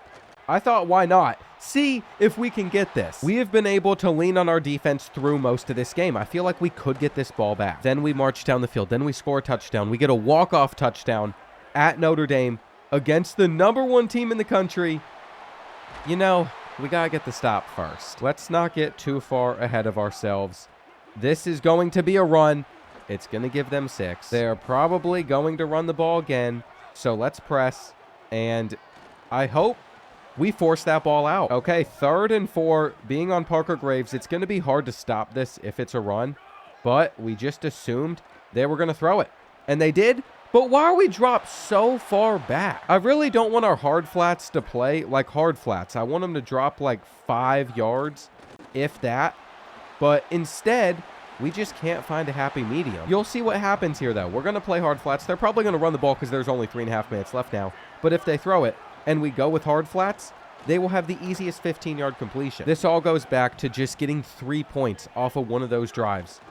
And the interception, the failed fourth down conversion, it's going to be the difference maker, because even if we can stop them here, they can kick 3. Well, I thought they would kick 3, but instead they are going for it. We will play hard flats in this situation. Corner route's not there. Corner route's not there. That's not open either. We get it. We get it. We actually have a chance against Notre Dame. I cannot believe it right now. Okay, this is where Jarius Lemon proves every one of his haters wrong. I just cap, by the way, that there are any Jarius Lemon haters out there. I highly doubt there are. Maybe a couple Oregon fans, but you gotta love the kid. It is cool to see Hawaii having a chance at success, but he is not going to have a very good time here at the end of this game. Ronnie Malik, it's underthrown. It's underthrown. That's actually so brutal. If that wasn't underthrown, that was a touchdown. We even set our feet. Pat Tap is open. Pat Tap is open. What a stop. I am stressing right now. Notre Dame's defense is showing up. I think we're going to have to hit Doug McClain. Maybe David DeMarco. Maybe David DeMarco. Just throw it. Just throw it. At least give us a chance. Okay. Okay, keep them away from field goal range. Keep them away from field goal range. That's going to do it. That's going to do it. They almost have to score. They almost have to score now. We literally had 2 opportunities there, and Notre Dame stopped us. Maybe we should have just gone 5 wide from the start. There was a little strategy in letting them score, so maybe we could still get this football back. Don't throw a third pick. Jarius Lemon started to have a turnover bug at the end of this season, and what are we looking for? What are we looking for here? Ronnie Malik? Ronnie Malik? Well, that is going to do it. We're going to lose. Whenever we look at Jarius Lemon's season stats, I'm going to ignore some of the interceptions at the end of the season. It was bound to happen at some point. I really didn't even want to see our offensive stats from that game. We will get right back to the menus. We got the potential Hawaiian out of Nevada to commit, and Georgia Southern is ranked above us, but we're still inside the top 12. I've not forgotten either. We have to spin the wheel to figure out what our punishment is going to be. We're getting coordinator DUI, 100 less recruiting hours for 4 weeks. This is the best time to get this. This is literally the only thing on this wheel that's not really going to affect us. Recruiting is over. I mean, just look at some of these punishments we could have been faced with. For the next 4 weeks, we literally are already not using our recruiting hours. I mean, I'm so happy with this, but it also could have been a lot more exciting. It looks like for our conference championship game, we have to play Washington State again. I highly doubt D'Angelo Bakatari is going to go for another 4 interception performance, but if he were to somehow do that, it wouldn't be too hard on us. Boise State is ranked above Washington State, even though the Broncos lost to the Cougars. It's actually such a wild top 12 that we're looking at. Georgia Southern is up there with us. They're ranked a spot ahead of us. And then Memphis is trying to get into the playoffs still. If things were to hold up the way that they're supposed to, we would have an opportunity to win a playoff game at home to get our home winning streak up to 30 games. However, it's also important to note all of that goes out the window if we aren't able to beat Washington State here. I guess since we get to host this one, this would be our 30th home win. So our 31st home win would be the playoff game. It currently has us projected to take on Florida 2.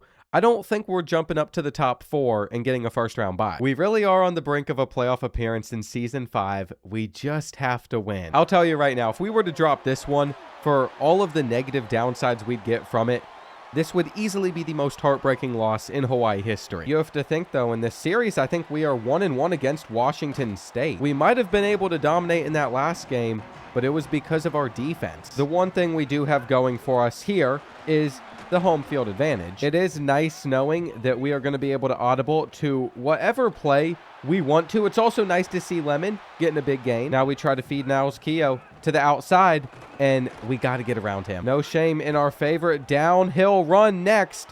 We're going to get the first. This is where I think Washington State might get a little bit aggressive too. So we're going to bring out the play action, and we're just going to find Rico Camarda. He is going to turn upfield to the 31. As long as he is putting in work like this against the defense, no problem.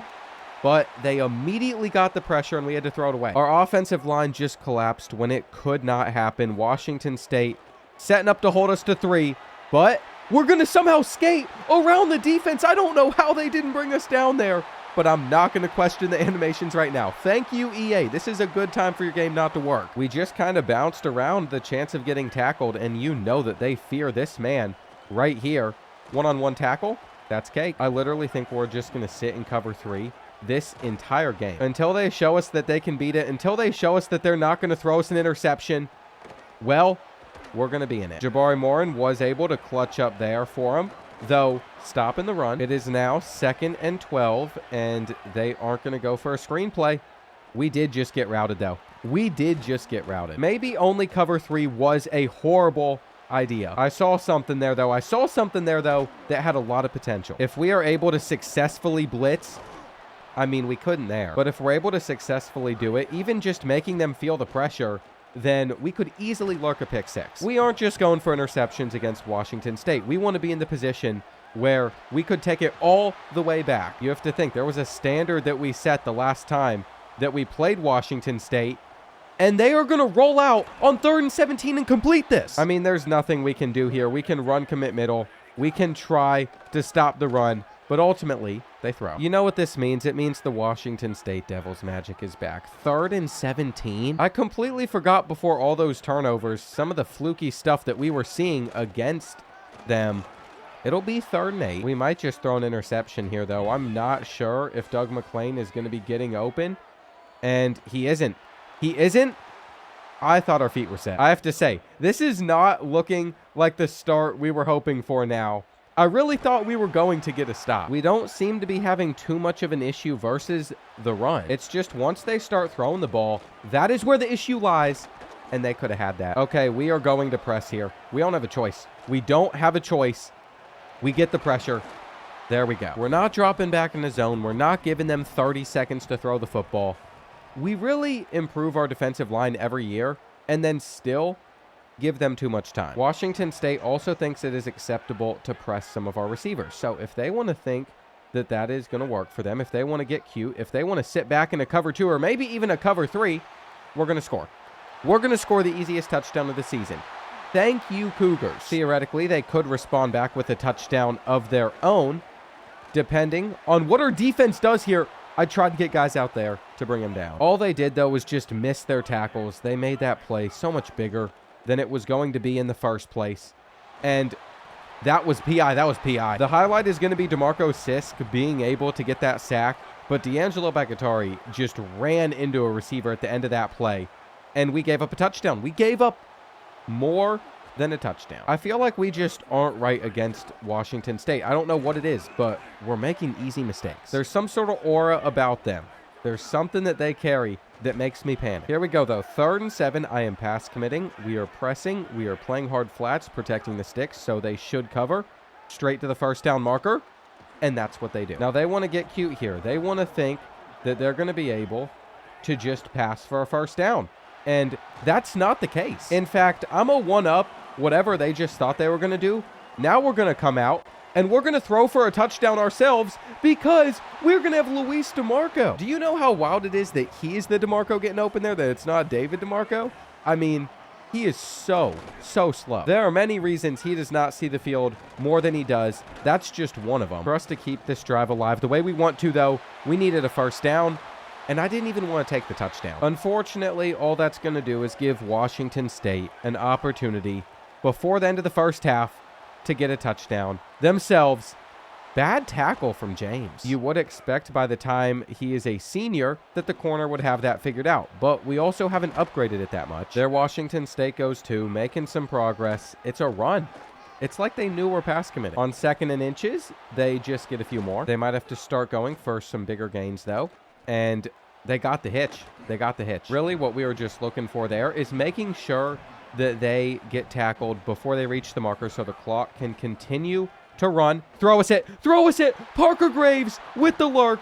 That's how you end a half. They are even tempting Niles Keough to get it going on the ground. We're going to be very patient with this run. We're going to wait on our blockers and then take off. Washington State wouldn't be stupid enough to do that again, would they? We will take this all the way to field goal range. We will take this all the way to field goal range. Okay, maybe we won't, but we might as well just take our chance at getting a Hail Mary to go our way. This could also be an interception, but at the end of the day, if you have a chance, got to put it there. I am very happy with how that first half went. 21-7. We just got to come out strong to start the third, and we're going to be okay. If we could get an early pick, or just a 3 and out. That might be it for Washington State. Now, unfortunately, they've had back-to-back nice plays. Jabari Morin is coming at us decently, and this run, well, James Paul just missed the tackle. Why would you ever click off? Why would you not try to make the tackle yourself? That right there is why. See? Better. They shouldn't have a bubble sitting here in 5 wide, but they're probably going to have a route like that one that just we have to stick with. Not really much that we can do there. Whenever the weather changes, I think that's what causes this bug where the sides of the field are a little different. The lighting just messes up and then it corrects itself. The rain has started in this game and we still have a decent bit left. Can't force the fumble. We can prevent them from not getting too much there, though. 3rd and 6. I want to be on James Paul here. And we're pass committed. That'll do. I mean, I really think we're going to be able to stop the Cougars. I can't believe they just tested that. We were barely out of position. They took note. And it's about to be a 7-point game. Maybe Ronnie Malik can get a kick return going, though. That's what I want to see. It's been a minute since Ronnie Malik's had a kick return. Did I just speak that into existence? I can't believe it. You watch the stadium shake a little bit. We get to celebrate our way in. I feel like a genius right now. It's about time that D'Angelo Bakatari gets an interception too. Can we speak that one into it? Let's get that interception coming. Don't be a wimp. Don't just hand the ball off, Jabari. Go for a pass. Go for a pass. Okay, that'll work. It might not be an interception, but a Chester Vernon sack is about as good. We're actually going to take over Jatavius Wiley, and I thought that was a fumble. Oh, it turns out it was. They were just able to recover it really easily. Do we get back-to-back kick returns going? Can we get back-to-back kick returns going? Because I feel like there's a world where we do. I feel like there's a world where we do. That is the most open kick returns have looked for us, not just in this game, but all season. Go ahead. Okay. Okay. We had a touchdown. Somehow they got a hand on that football. We will be a little bit more careful here. Even a field goal puts us up by 3 possessions. I would like to get a touchdown. I understand, though, how important this game is, so we aren't going to force anything. Don't pick it. The helmet saved us. Our offensive lineman getting in the way of where that ball was falling just prevented an interception. Now we get back on defense. They're going to start with a 3rd and inches that they slip off of the tackle on. We thought we were going to get them off of the field. That is how we're headed into the 4th quarter, though. Do they wear overalls in Hawaii? Maybe they do. I just wasn't really expecting it. Good little run from Jabari Morin. Still waiting on that turnover from him. Still waiting on that interception. And we wrap up. 2nd and 3. We are all over it. It's going to be 1st and goal, though. We are just trying to get something to go our way. And that's going to do it. That is going to do it. The senior linebacker won't be able to return this all the way. He was getting caught. Who cares if Jatavius Wiley just got hawked down, though? That interception ends it. You know how good it feels to be back-to-back Pac-12 conference champions? We just joined this conference 2 years ago, won it both times. It also still feels decently competitive for us, while putting us in a really good spot for the rest of the year. Maybe there's a time where we have to consider a move to another conference. I don't think it's now. It might not be ever, to be honest. Just the travel for a team in Hawaii. We're already 6 hours to California. We couldn't join a conference like the Big Ten. What would that flight to Rutgers be? It'd be miserable. Our women's soccer team does not need to travel all the way from Hawaii to New Jersey to just play a conference game on a random Tuesday. So we might be in the Pac-12 the rest of this. Wild that we just missed out on a touchdown right there, though, because we slipped. That'll be it. From there, we would make things a little bit worse. It finishes up 45-14. Washington State just gets defeated. This is only step 1 of what we want to achieve this year, though. We have successfully made it through another season, and we aren't in the running for the Heisman Trophy. What are we going to get award-wise, though? I figured there would still be something, and there we go. Now, the Jet Award, that's got to go to Ronnie Malik. I guess not right now. The Jim Thorpe Award, though, going to D'Angelo Bakatari. What a start for the freshman. He is going to ask for so much money. There it is. Ronnie Malik, the best returner in the country, 3 years in a row. Are we going to see the Doak Walker, though? We are not. You know, it's a little bit of a shock, but Niles Keough was down there at number 12 for it. So we weren't even close to being in consideration like this Troy running back was. 1,744 rushing yards, 20 touchdowns. He didn't just win that award either. He took down Georgia Southern in their conference championship. which knocked them out of the college football playoff. It looks like Memphis was able to sneak in. Boise State was able to get in, which is honestly just ridiculous in my opinion, but I guess they did have a couple quality losses. It is really good for our conference prestige too. We have somehow gotten a first round bye. It's unbelievable, but Florida State beat Miami in the ACC championship, and now they have to play again in the first round. For whatever reason, I think I've been saying this is just season 5 a couple times throughout this video. This is season 6 for us because we've won 2 Pac-12 championships. We won 2 Mountain West championships. Before that, we just won 2 bowl games. I really don't know if we can top 13-1 this season even, but we're not going to have a home playoff game, which could have affected our stadium atmosphere. I wanted a chance to extend the home winning streak. That would have been such a big game for us. It's another opportunity for brand exposure, especially since it would have been against a lower seeded team, but now we have to wait for our opponent. We also get to discover the dev traits of these guys that have signed with us so far. And first of all, the potential Hawaiian, he is going to have impact development at linebacker, 82 speed, 89 acceleration, normal dev there, impact, normal, and then the gym impact. A little disappointed. Another gym, John Beard, is going to have impact as well. Tyrese Harper is going to have normal. Greg Dicker from Hawaii, the safety is star dev though. And elite dev on Mafu Fine. The 5-star is going to carry our defense. We also have to consider if we should be looking at any better staff. I think for now, we honestly just want to find somebody that is a decent coach prestige. Anybody with a lower prestige is going to bring our coach prestige rating down. Everyone is so expensive right now, though, so we're just going to wait. Jarius Lemon, these are his final season stats. 8 interceptions. He just had a rough end to the year. It is still a really good season from him, but if you wipe away the Notre Dame game and even the one against the Cougars the first time, he only threw a few interceptions the entire season. For a true freshman quarterback to carry a team like Hawaii all the way to the playoff, I mean, that is such a major deal. I can't wait to see how he upgrades at the end of this video. Niles Keough still had 15 rushing touchdowns. Rico Camarda is really going to have to take over the reins next year. I think he should be able to do that despite having just normal development. And from a receiving standpoint, we really spread the ball around. Jatavius Wiley leading the team in tackles doesn't surprise me. Him and Parker Graves are going to be gone. There's nothing we can do to retain seniors. Same with Chester Vernon. Same with DeMarco Sisk. But Sam Zambrano should be back for one final year alongside Angel Lecrae. We need that for a defensive line. The true freshman also led the team in interceptions, but Emmanuel Catapano's time with the Rainbow Warriors is over. Same with James Paul. I think that is the rundown y'all are looking for, and I am taking note of all these guys that have a risk of transferring because we are going to have to pay them money for them to not leave our team, and that is never a spot that you want to be in. Even Ronnie Malik doesn't like his playing time. What that really means is he just wants so much more money. We are taking on the Hurricanes. It's been a long time since we have played Miami in this dynasty, but I'm pretty sure the first time we did it was not pretty. I think it was only a one-time thing too. Heavyweights collide. We're considered a heavyweight now.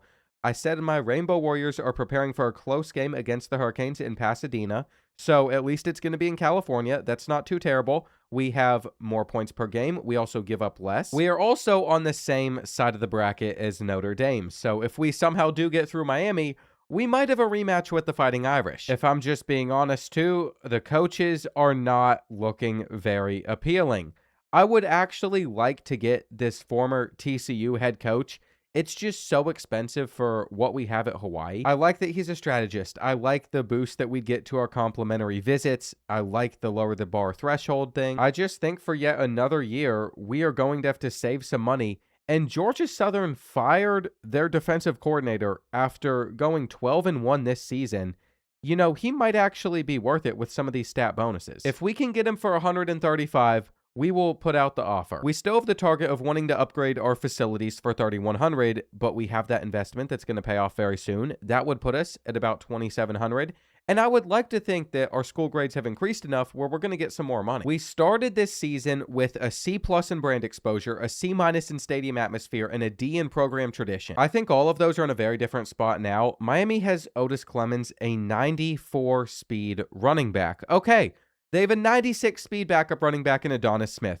This could be a disaster for us. With an 87 speed Dante Bender as a freshman quarterback too, we are going to be going through it on defense. We have made it to our first playoff appearance ever though, and these are the types of teams you are going to have to be able to somehow take down with Hawaii if you eventually want to win a national championship. All that I am going to ask for here is we don't get off to a slow start. We don't have a situation like against Notre Dame where our offense just doesn't move the ball. I mean, that game was just scarring for us.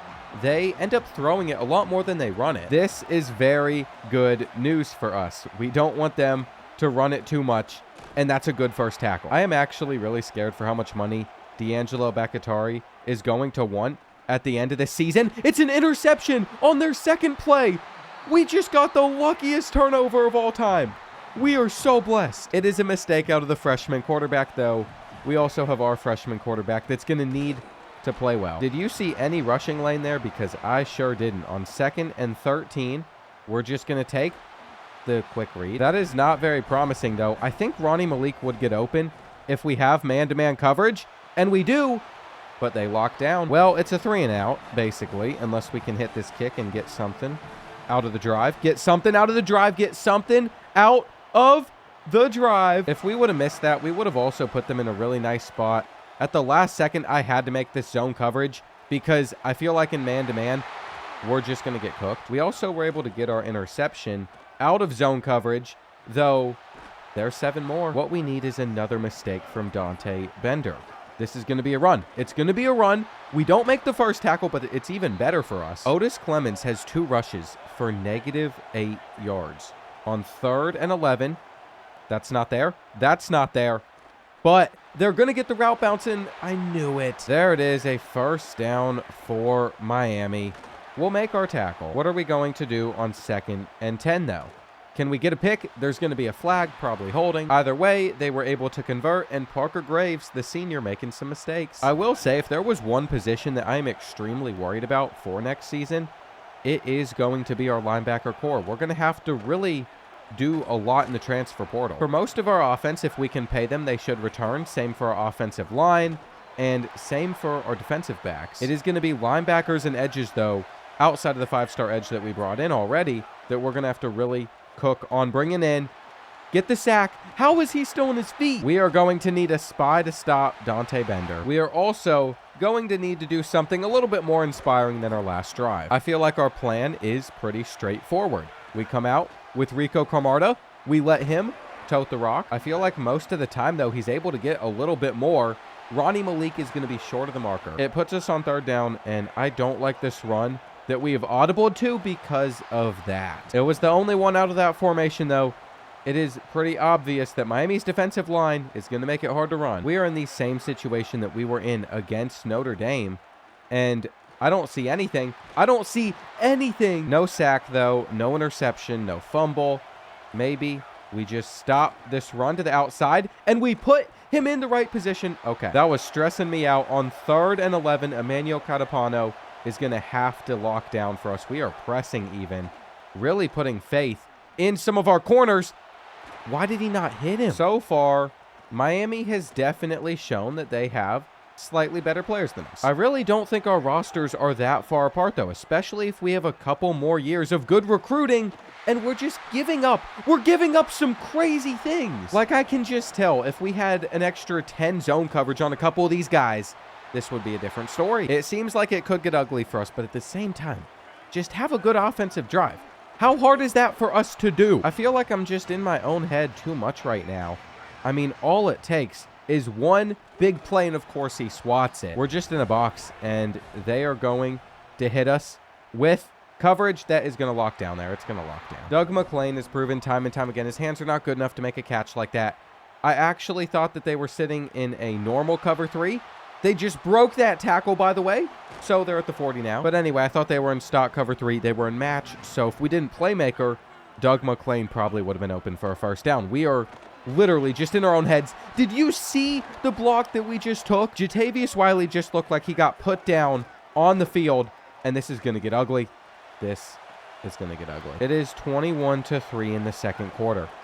I feel like all those other teams that get blown out, I always want to see the Cinderella story, and then the reality of it normally kicks in like this. I mean, I can even remember when Washington was able to beat Michigan, but then they got blown out in the championship, and people got mad they made it there. What are they going to say about Hawaii if this is how the first half is going? It is now 3rd and 5. I saw that we had the step with Keo. It does seem like this drive is a little bit of a calmer version of what we needed. What I would like to do, though, is make sure that Miami does not see this football again in the first half. We get the ball to start the second. So if we want to way back into this game, our way back into this game is scoring here, then also scoring to start the second half. Though I have a feeling the Hurricanes are going to start calling timeouts after these plays. They also want to have the football. We might as well not try to run down clock then. Just go for stuff that we think is going to work. And Niles Keough with the touchdown catch. I think that's the first touchdown catch he's had all season. You know what? If we're able to hold the Hurricanes, get a fast 3-and-out, we could have this football back again before the end of the first half, but I saw him open. We just weren't going to get there. I was really hoping that Dante Bender didn't see him too. We need another error out of him, and we got caught. We got caught on one of our linebackers. They are now going to start chewing a little clock, and it's a run? It's a run? Okay, just wrap up. Wrap up. We want a lurk. We want a lurk bad. I just don't know if we're actually going to be able to do it. Now, only 10 seconds remaining. We have to be very, very careful here. He's coming across the back of the end zone. Okay. It's not ideal to give up a field goal to them, but this is so much better than a touchdown. The odds of him shanking had to be below 2%. We have a blessing of an opportunity, too. You know who is a 3-time Jet Award winner? Ronnie Malik. Okay, get Ronnie Malik this football, please. Let him see if he can cook up anything. Let him see if he can cook up anything. Well, after that, they open up the third quarter, just kicking it out of the back of the end zone, and that run doesn't work again. It is really frustrating me. That's what they're giving us out of coach suggestions. Maybe at some point, I'm just going to have to go with something that isn't coach suggestions. Could that hold us back? It might, but at the same time, if our team is good enough, we should be able to win with any play calls. On 2nd and inches, we are going to look underneath, and we're going to find Merrill. We have a new set of downs. We have Rico Carmarda back out there for a carry. And I just need a playmaker. I need someone to do something special. Someone to bring something to the offensive side of things that helps. We just aren't getting that right now. I tried to even give halfback screens a chance. We're going to have to go for it on 4th and 4. There's a couple different places that this ball could go. I think Louis DeMarco is going to be taken away here, but we'll see. Okay, perfect. Ronnie Malik takes the slant. Ronnie Malik is off to the races, and we are right back in this game. What a moment for this team. We read the bubble. We just weren't able to get out there. We have momentum on our side, though. D'Angelo Bakatari trying to see what they're doing, and we get caught. We get caught. We were going to be able to stop him. We might have even been able to make a tackle behind the line of scrimmage there, but instead, we are going to be on our side of the field. We are watching Miami just go to work, having a little bit of a passing masterclass versus our defense. That's a great hit. Jatavius Wiley was not messing around. I don't know if they'd run this on 3rd and 3, but they would, and somehow he just split through both of them. Somehow. I feel like that perfectly illustrates my fear with fast running backs. If they get the right step on you, especially when they're playing for a big team, especially when a lot of their blocks are looking good, one move and they are gone. Someone was probably taken a little bit out of position too, and that obviously contributed to it. We are actually going to go for a big play against the Hurricanes. Okay, we just got to get this out. It's 3rd and 8. We are fighting to stay in this game at the moment.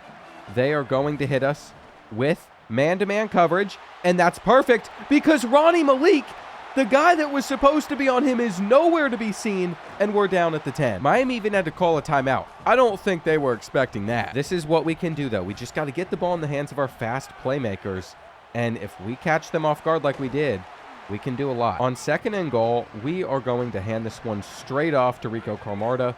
If our blocks hold, he should be able to just finish off this drive. It really is a shame that it took us this long to get going in this one.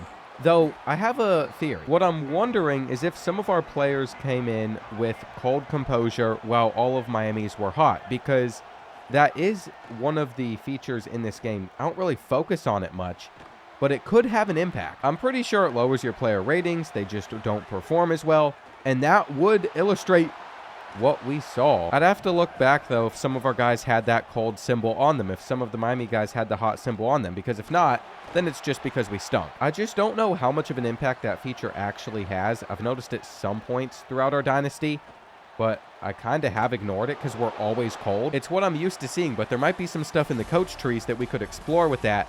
Big 3rd down to start the 4th. I think it's best if we just sit back and cover 4 with hard flats And we got the sack. We got the sack. I could tell he was stuck. He was trying to scramble. He would have had the first down too. Ronnie Malik, don't run away from this ball.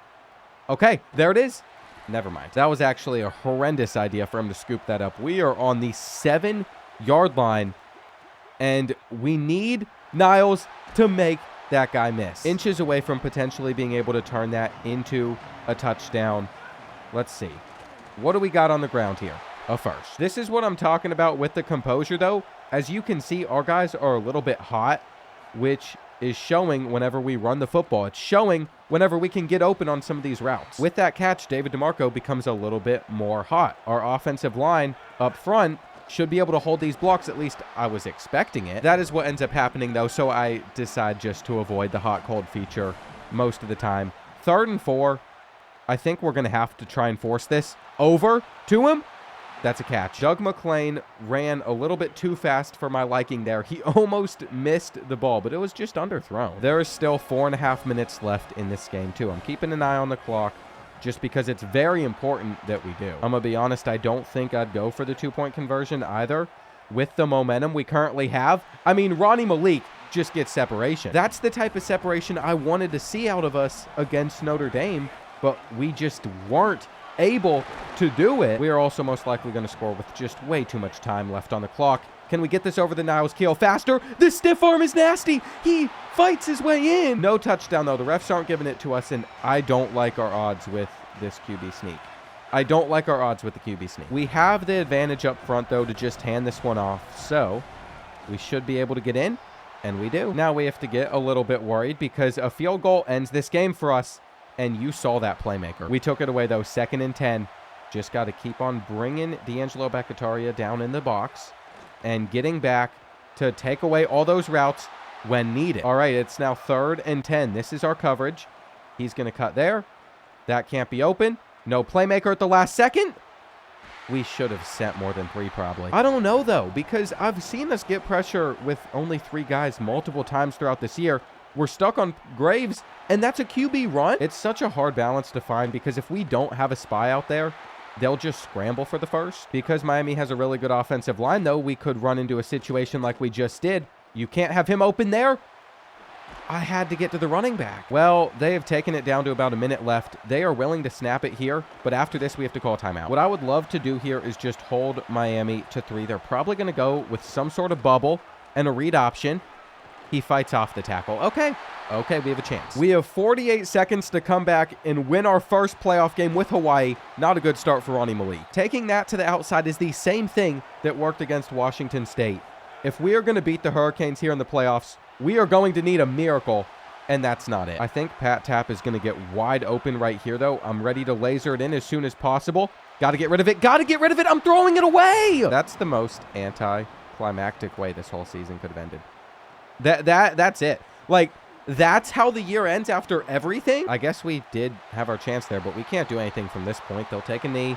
Confetti's going to fall, and we lose to Miami. It was a good second half. I'm proud of the team for coming back the way that they did, but it's a disappointing final drive. I think Jerry Slemon did show us a lot of really good things in the game still. Now, as Keogh was even able to get things going a bit, Rico Camarda is going to have another big offseason. He's going to have to impress us even more. Ronnie Malik, we have to pay him to bring him back. We also needed to pay Nick Jurevicius to be our defensive coordinator, and I'm hoping our coach prestige grade isn't too low because that's big for signing transfers. We are also going to have to spin the punishment wheel one final time. We got to kind of get out of our punishment for the last loss, but a lot of these, I think it might affect us next season. It looks like our starting right guard was attacked by a shark on the beach. He's out 3 weeks, and I guess that means next year we're not going to have our starting right guard for the first 3 games. You know, as we take a look at the playoff bracket finalized, Boise State was able to beat Oklahoma State, so that's another win for the Pac-12, but then they lost to South Carolina,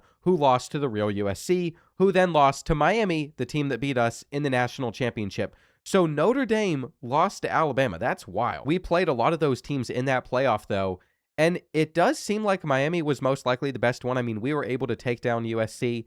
Notre Dame, we just didn't have an offense against. Our new Dynasty points budget, you all are seeing that correctly. It is $7,875 it is because our brand exposure jumped up enough to give us like an extra 1,000. I think that means we should upgrade to an elite facility because when else are we going to have this much money around? However, at the same time, before we could do that, we have to mess around with this roster NIL first, and we know that David DeMarco has to return. There is no world where David DeMarco can't come back. I'm willing to pay him $315. I'm also willing to pay Ronnie Malik, which immediately takes away like 500 NIL. The problem is now we have to decide which players are worth it and which ones aren't. We could pay 170 NIL for a right tackle, or we could pay 20 NIL for that same right tackle. And sometimes you just have to sacrifice those guys. Like this receiver, we haven't even seen Zach on the field. We don't need him. Ultimately, this is what some of our players' payments are going to look like for next season.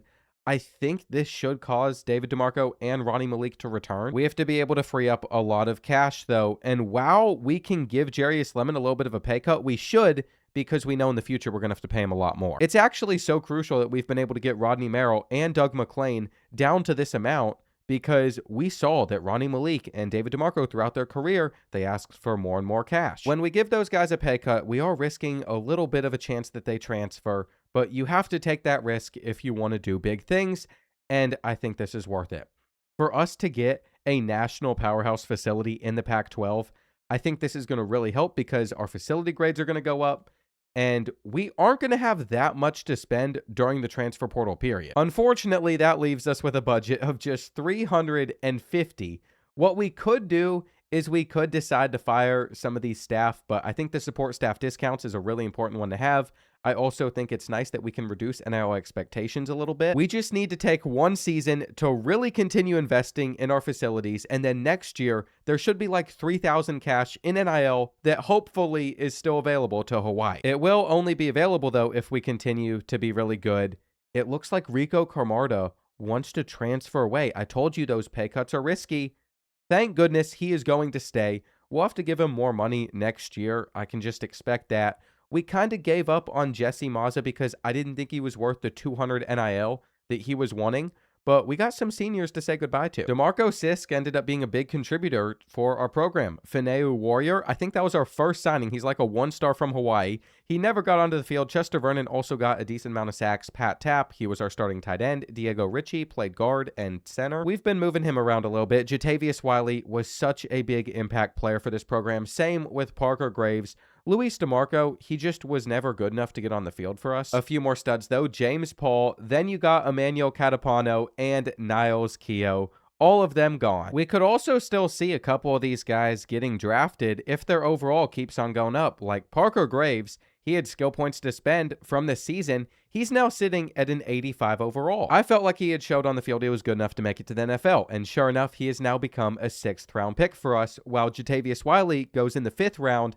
That is just going to increase our pro potential grades. What we do from a transfer portal perspective, though, is we legit might pull back on a couple of these high school players just because we're offering them 200 NIL and we only have 350 remaining. We could technically get up to 550 NIL to spend and really find some talent that is worth us pursuing if we were to pull back on a couple of those guys and have some players that could be a little bit more instant impact. So I'm just going to have to look around the country and really come up with a plan. The first thing that stood out to me is although Alani Halapio will add to our running back room, we are not going to add Legend Russ to our tight end room. It's unfortunate, but he's already scheduled for 2 visits. We don't have a good hard sell here, and we really don't have the budget to start throwing more money at some of these players. So you're going to see some of these battles where we just aren't gaining as much interest because our money offer isn't as big. It almost makes me not want to go after 4-star transfers at all, but instead kind of target some of these 3-star transfers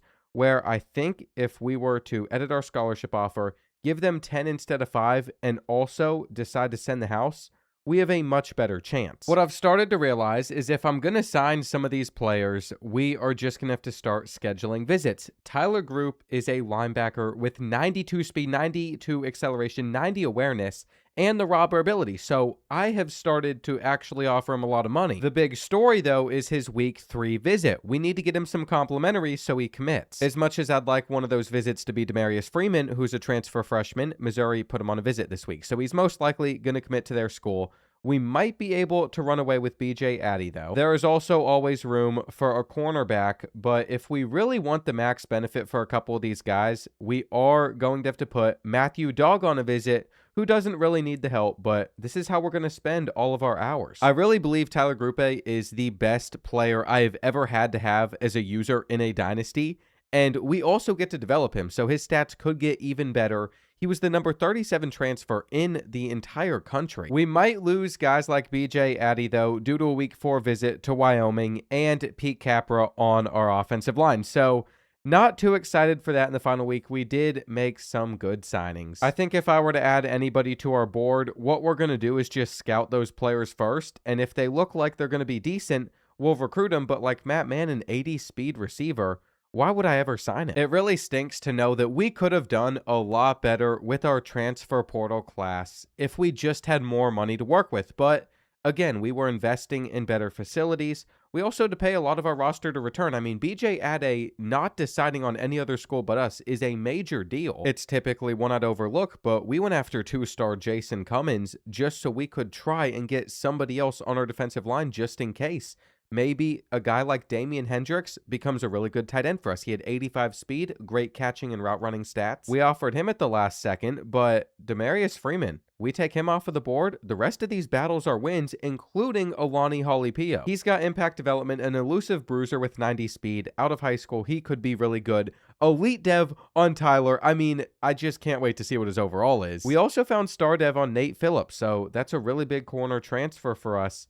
Anytime you can get star dev, BJ had star dev. I mean, star is just a major deal. Impact is okay. It'll get the job done, but it's not amazing. I was wondering where our class would be ranked, and it is inside the top 25. What has really thrown me off guard, though, is Boise State spent more money than us, and they had a higher ranked class. So inside the Pac-12, it's us two at the top. Nobody else is really in consideration. Washington State needs to do better than this. With a disappointing transfer class for us, though, we somehow still signed the second best in the country. Okay, so Damian Hendricks was the guy I signed because I thought he looked like he could be a good tight end for us.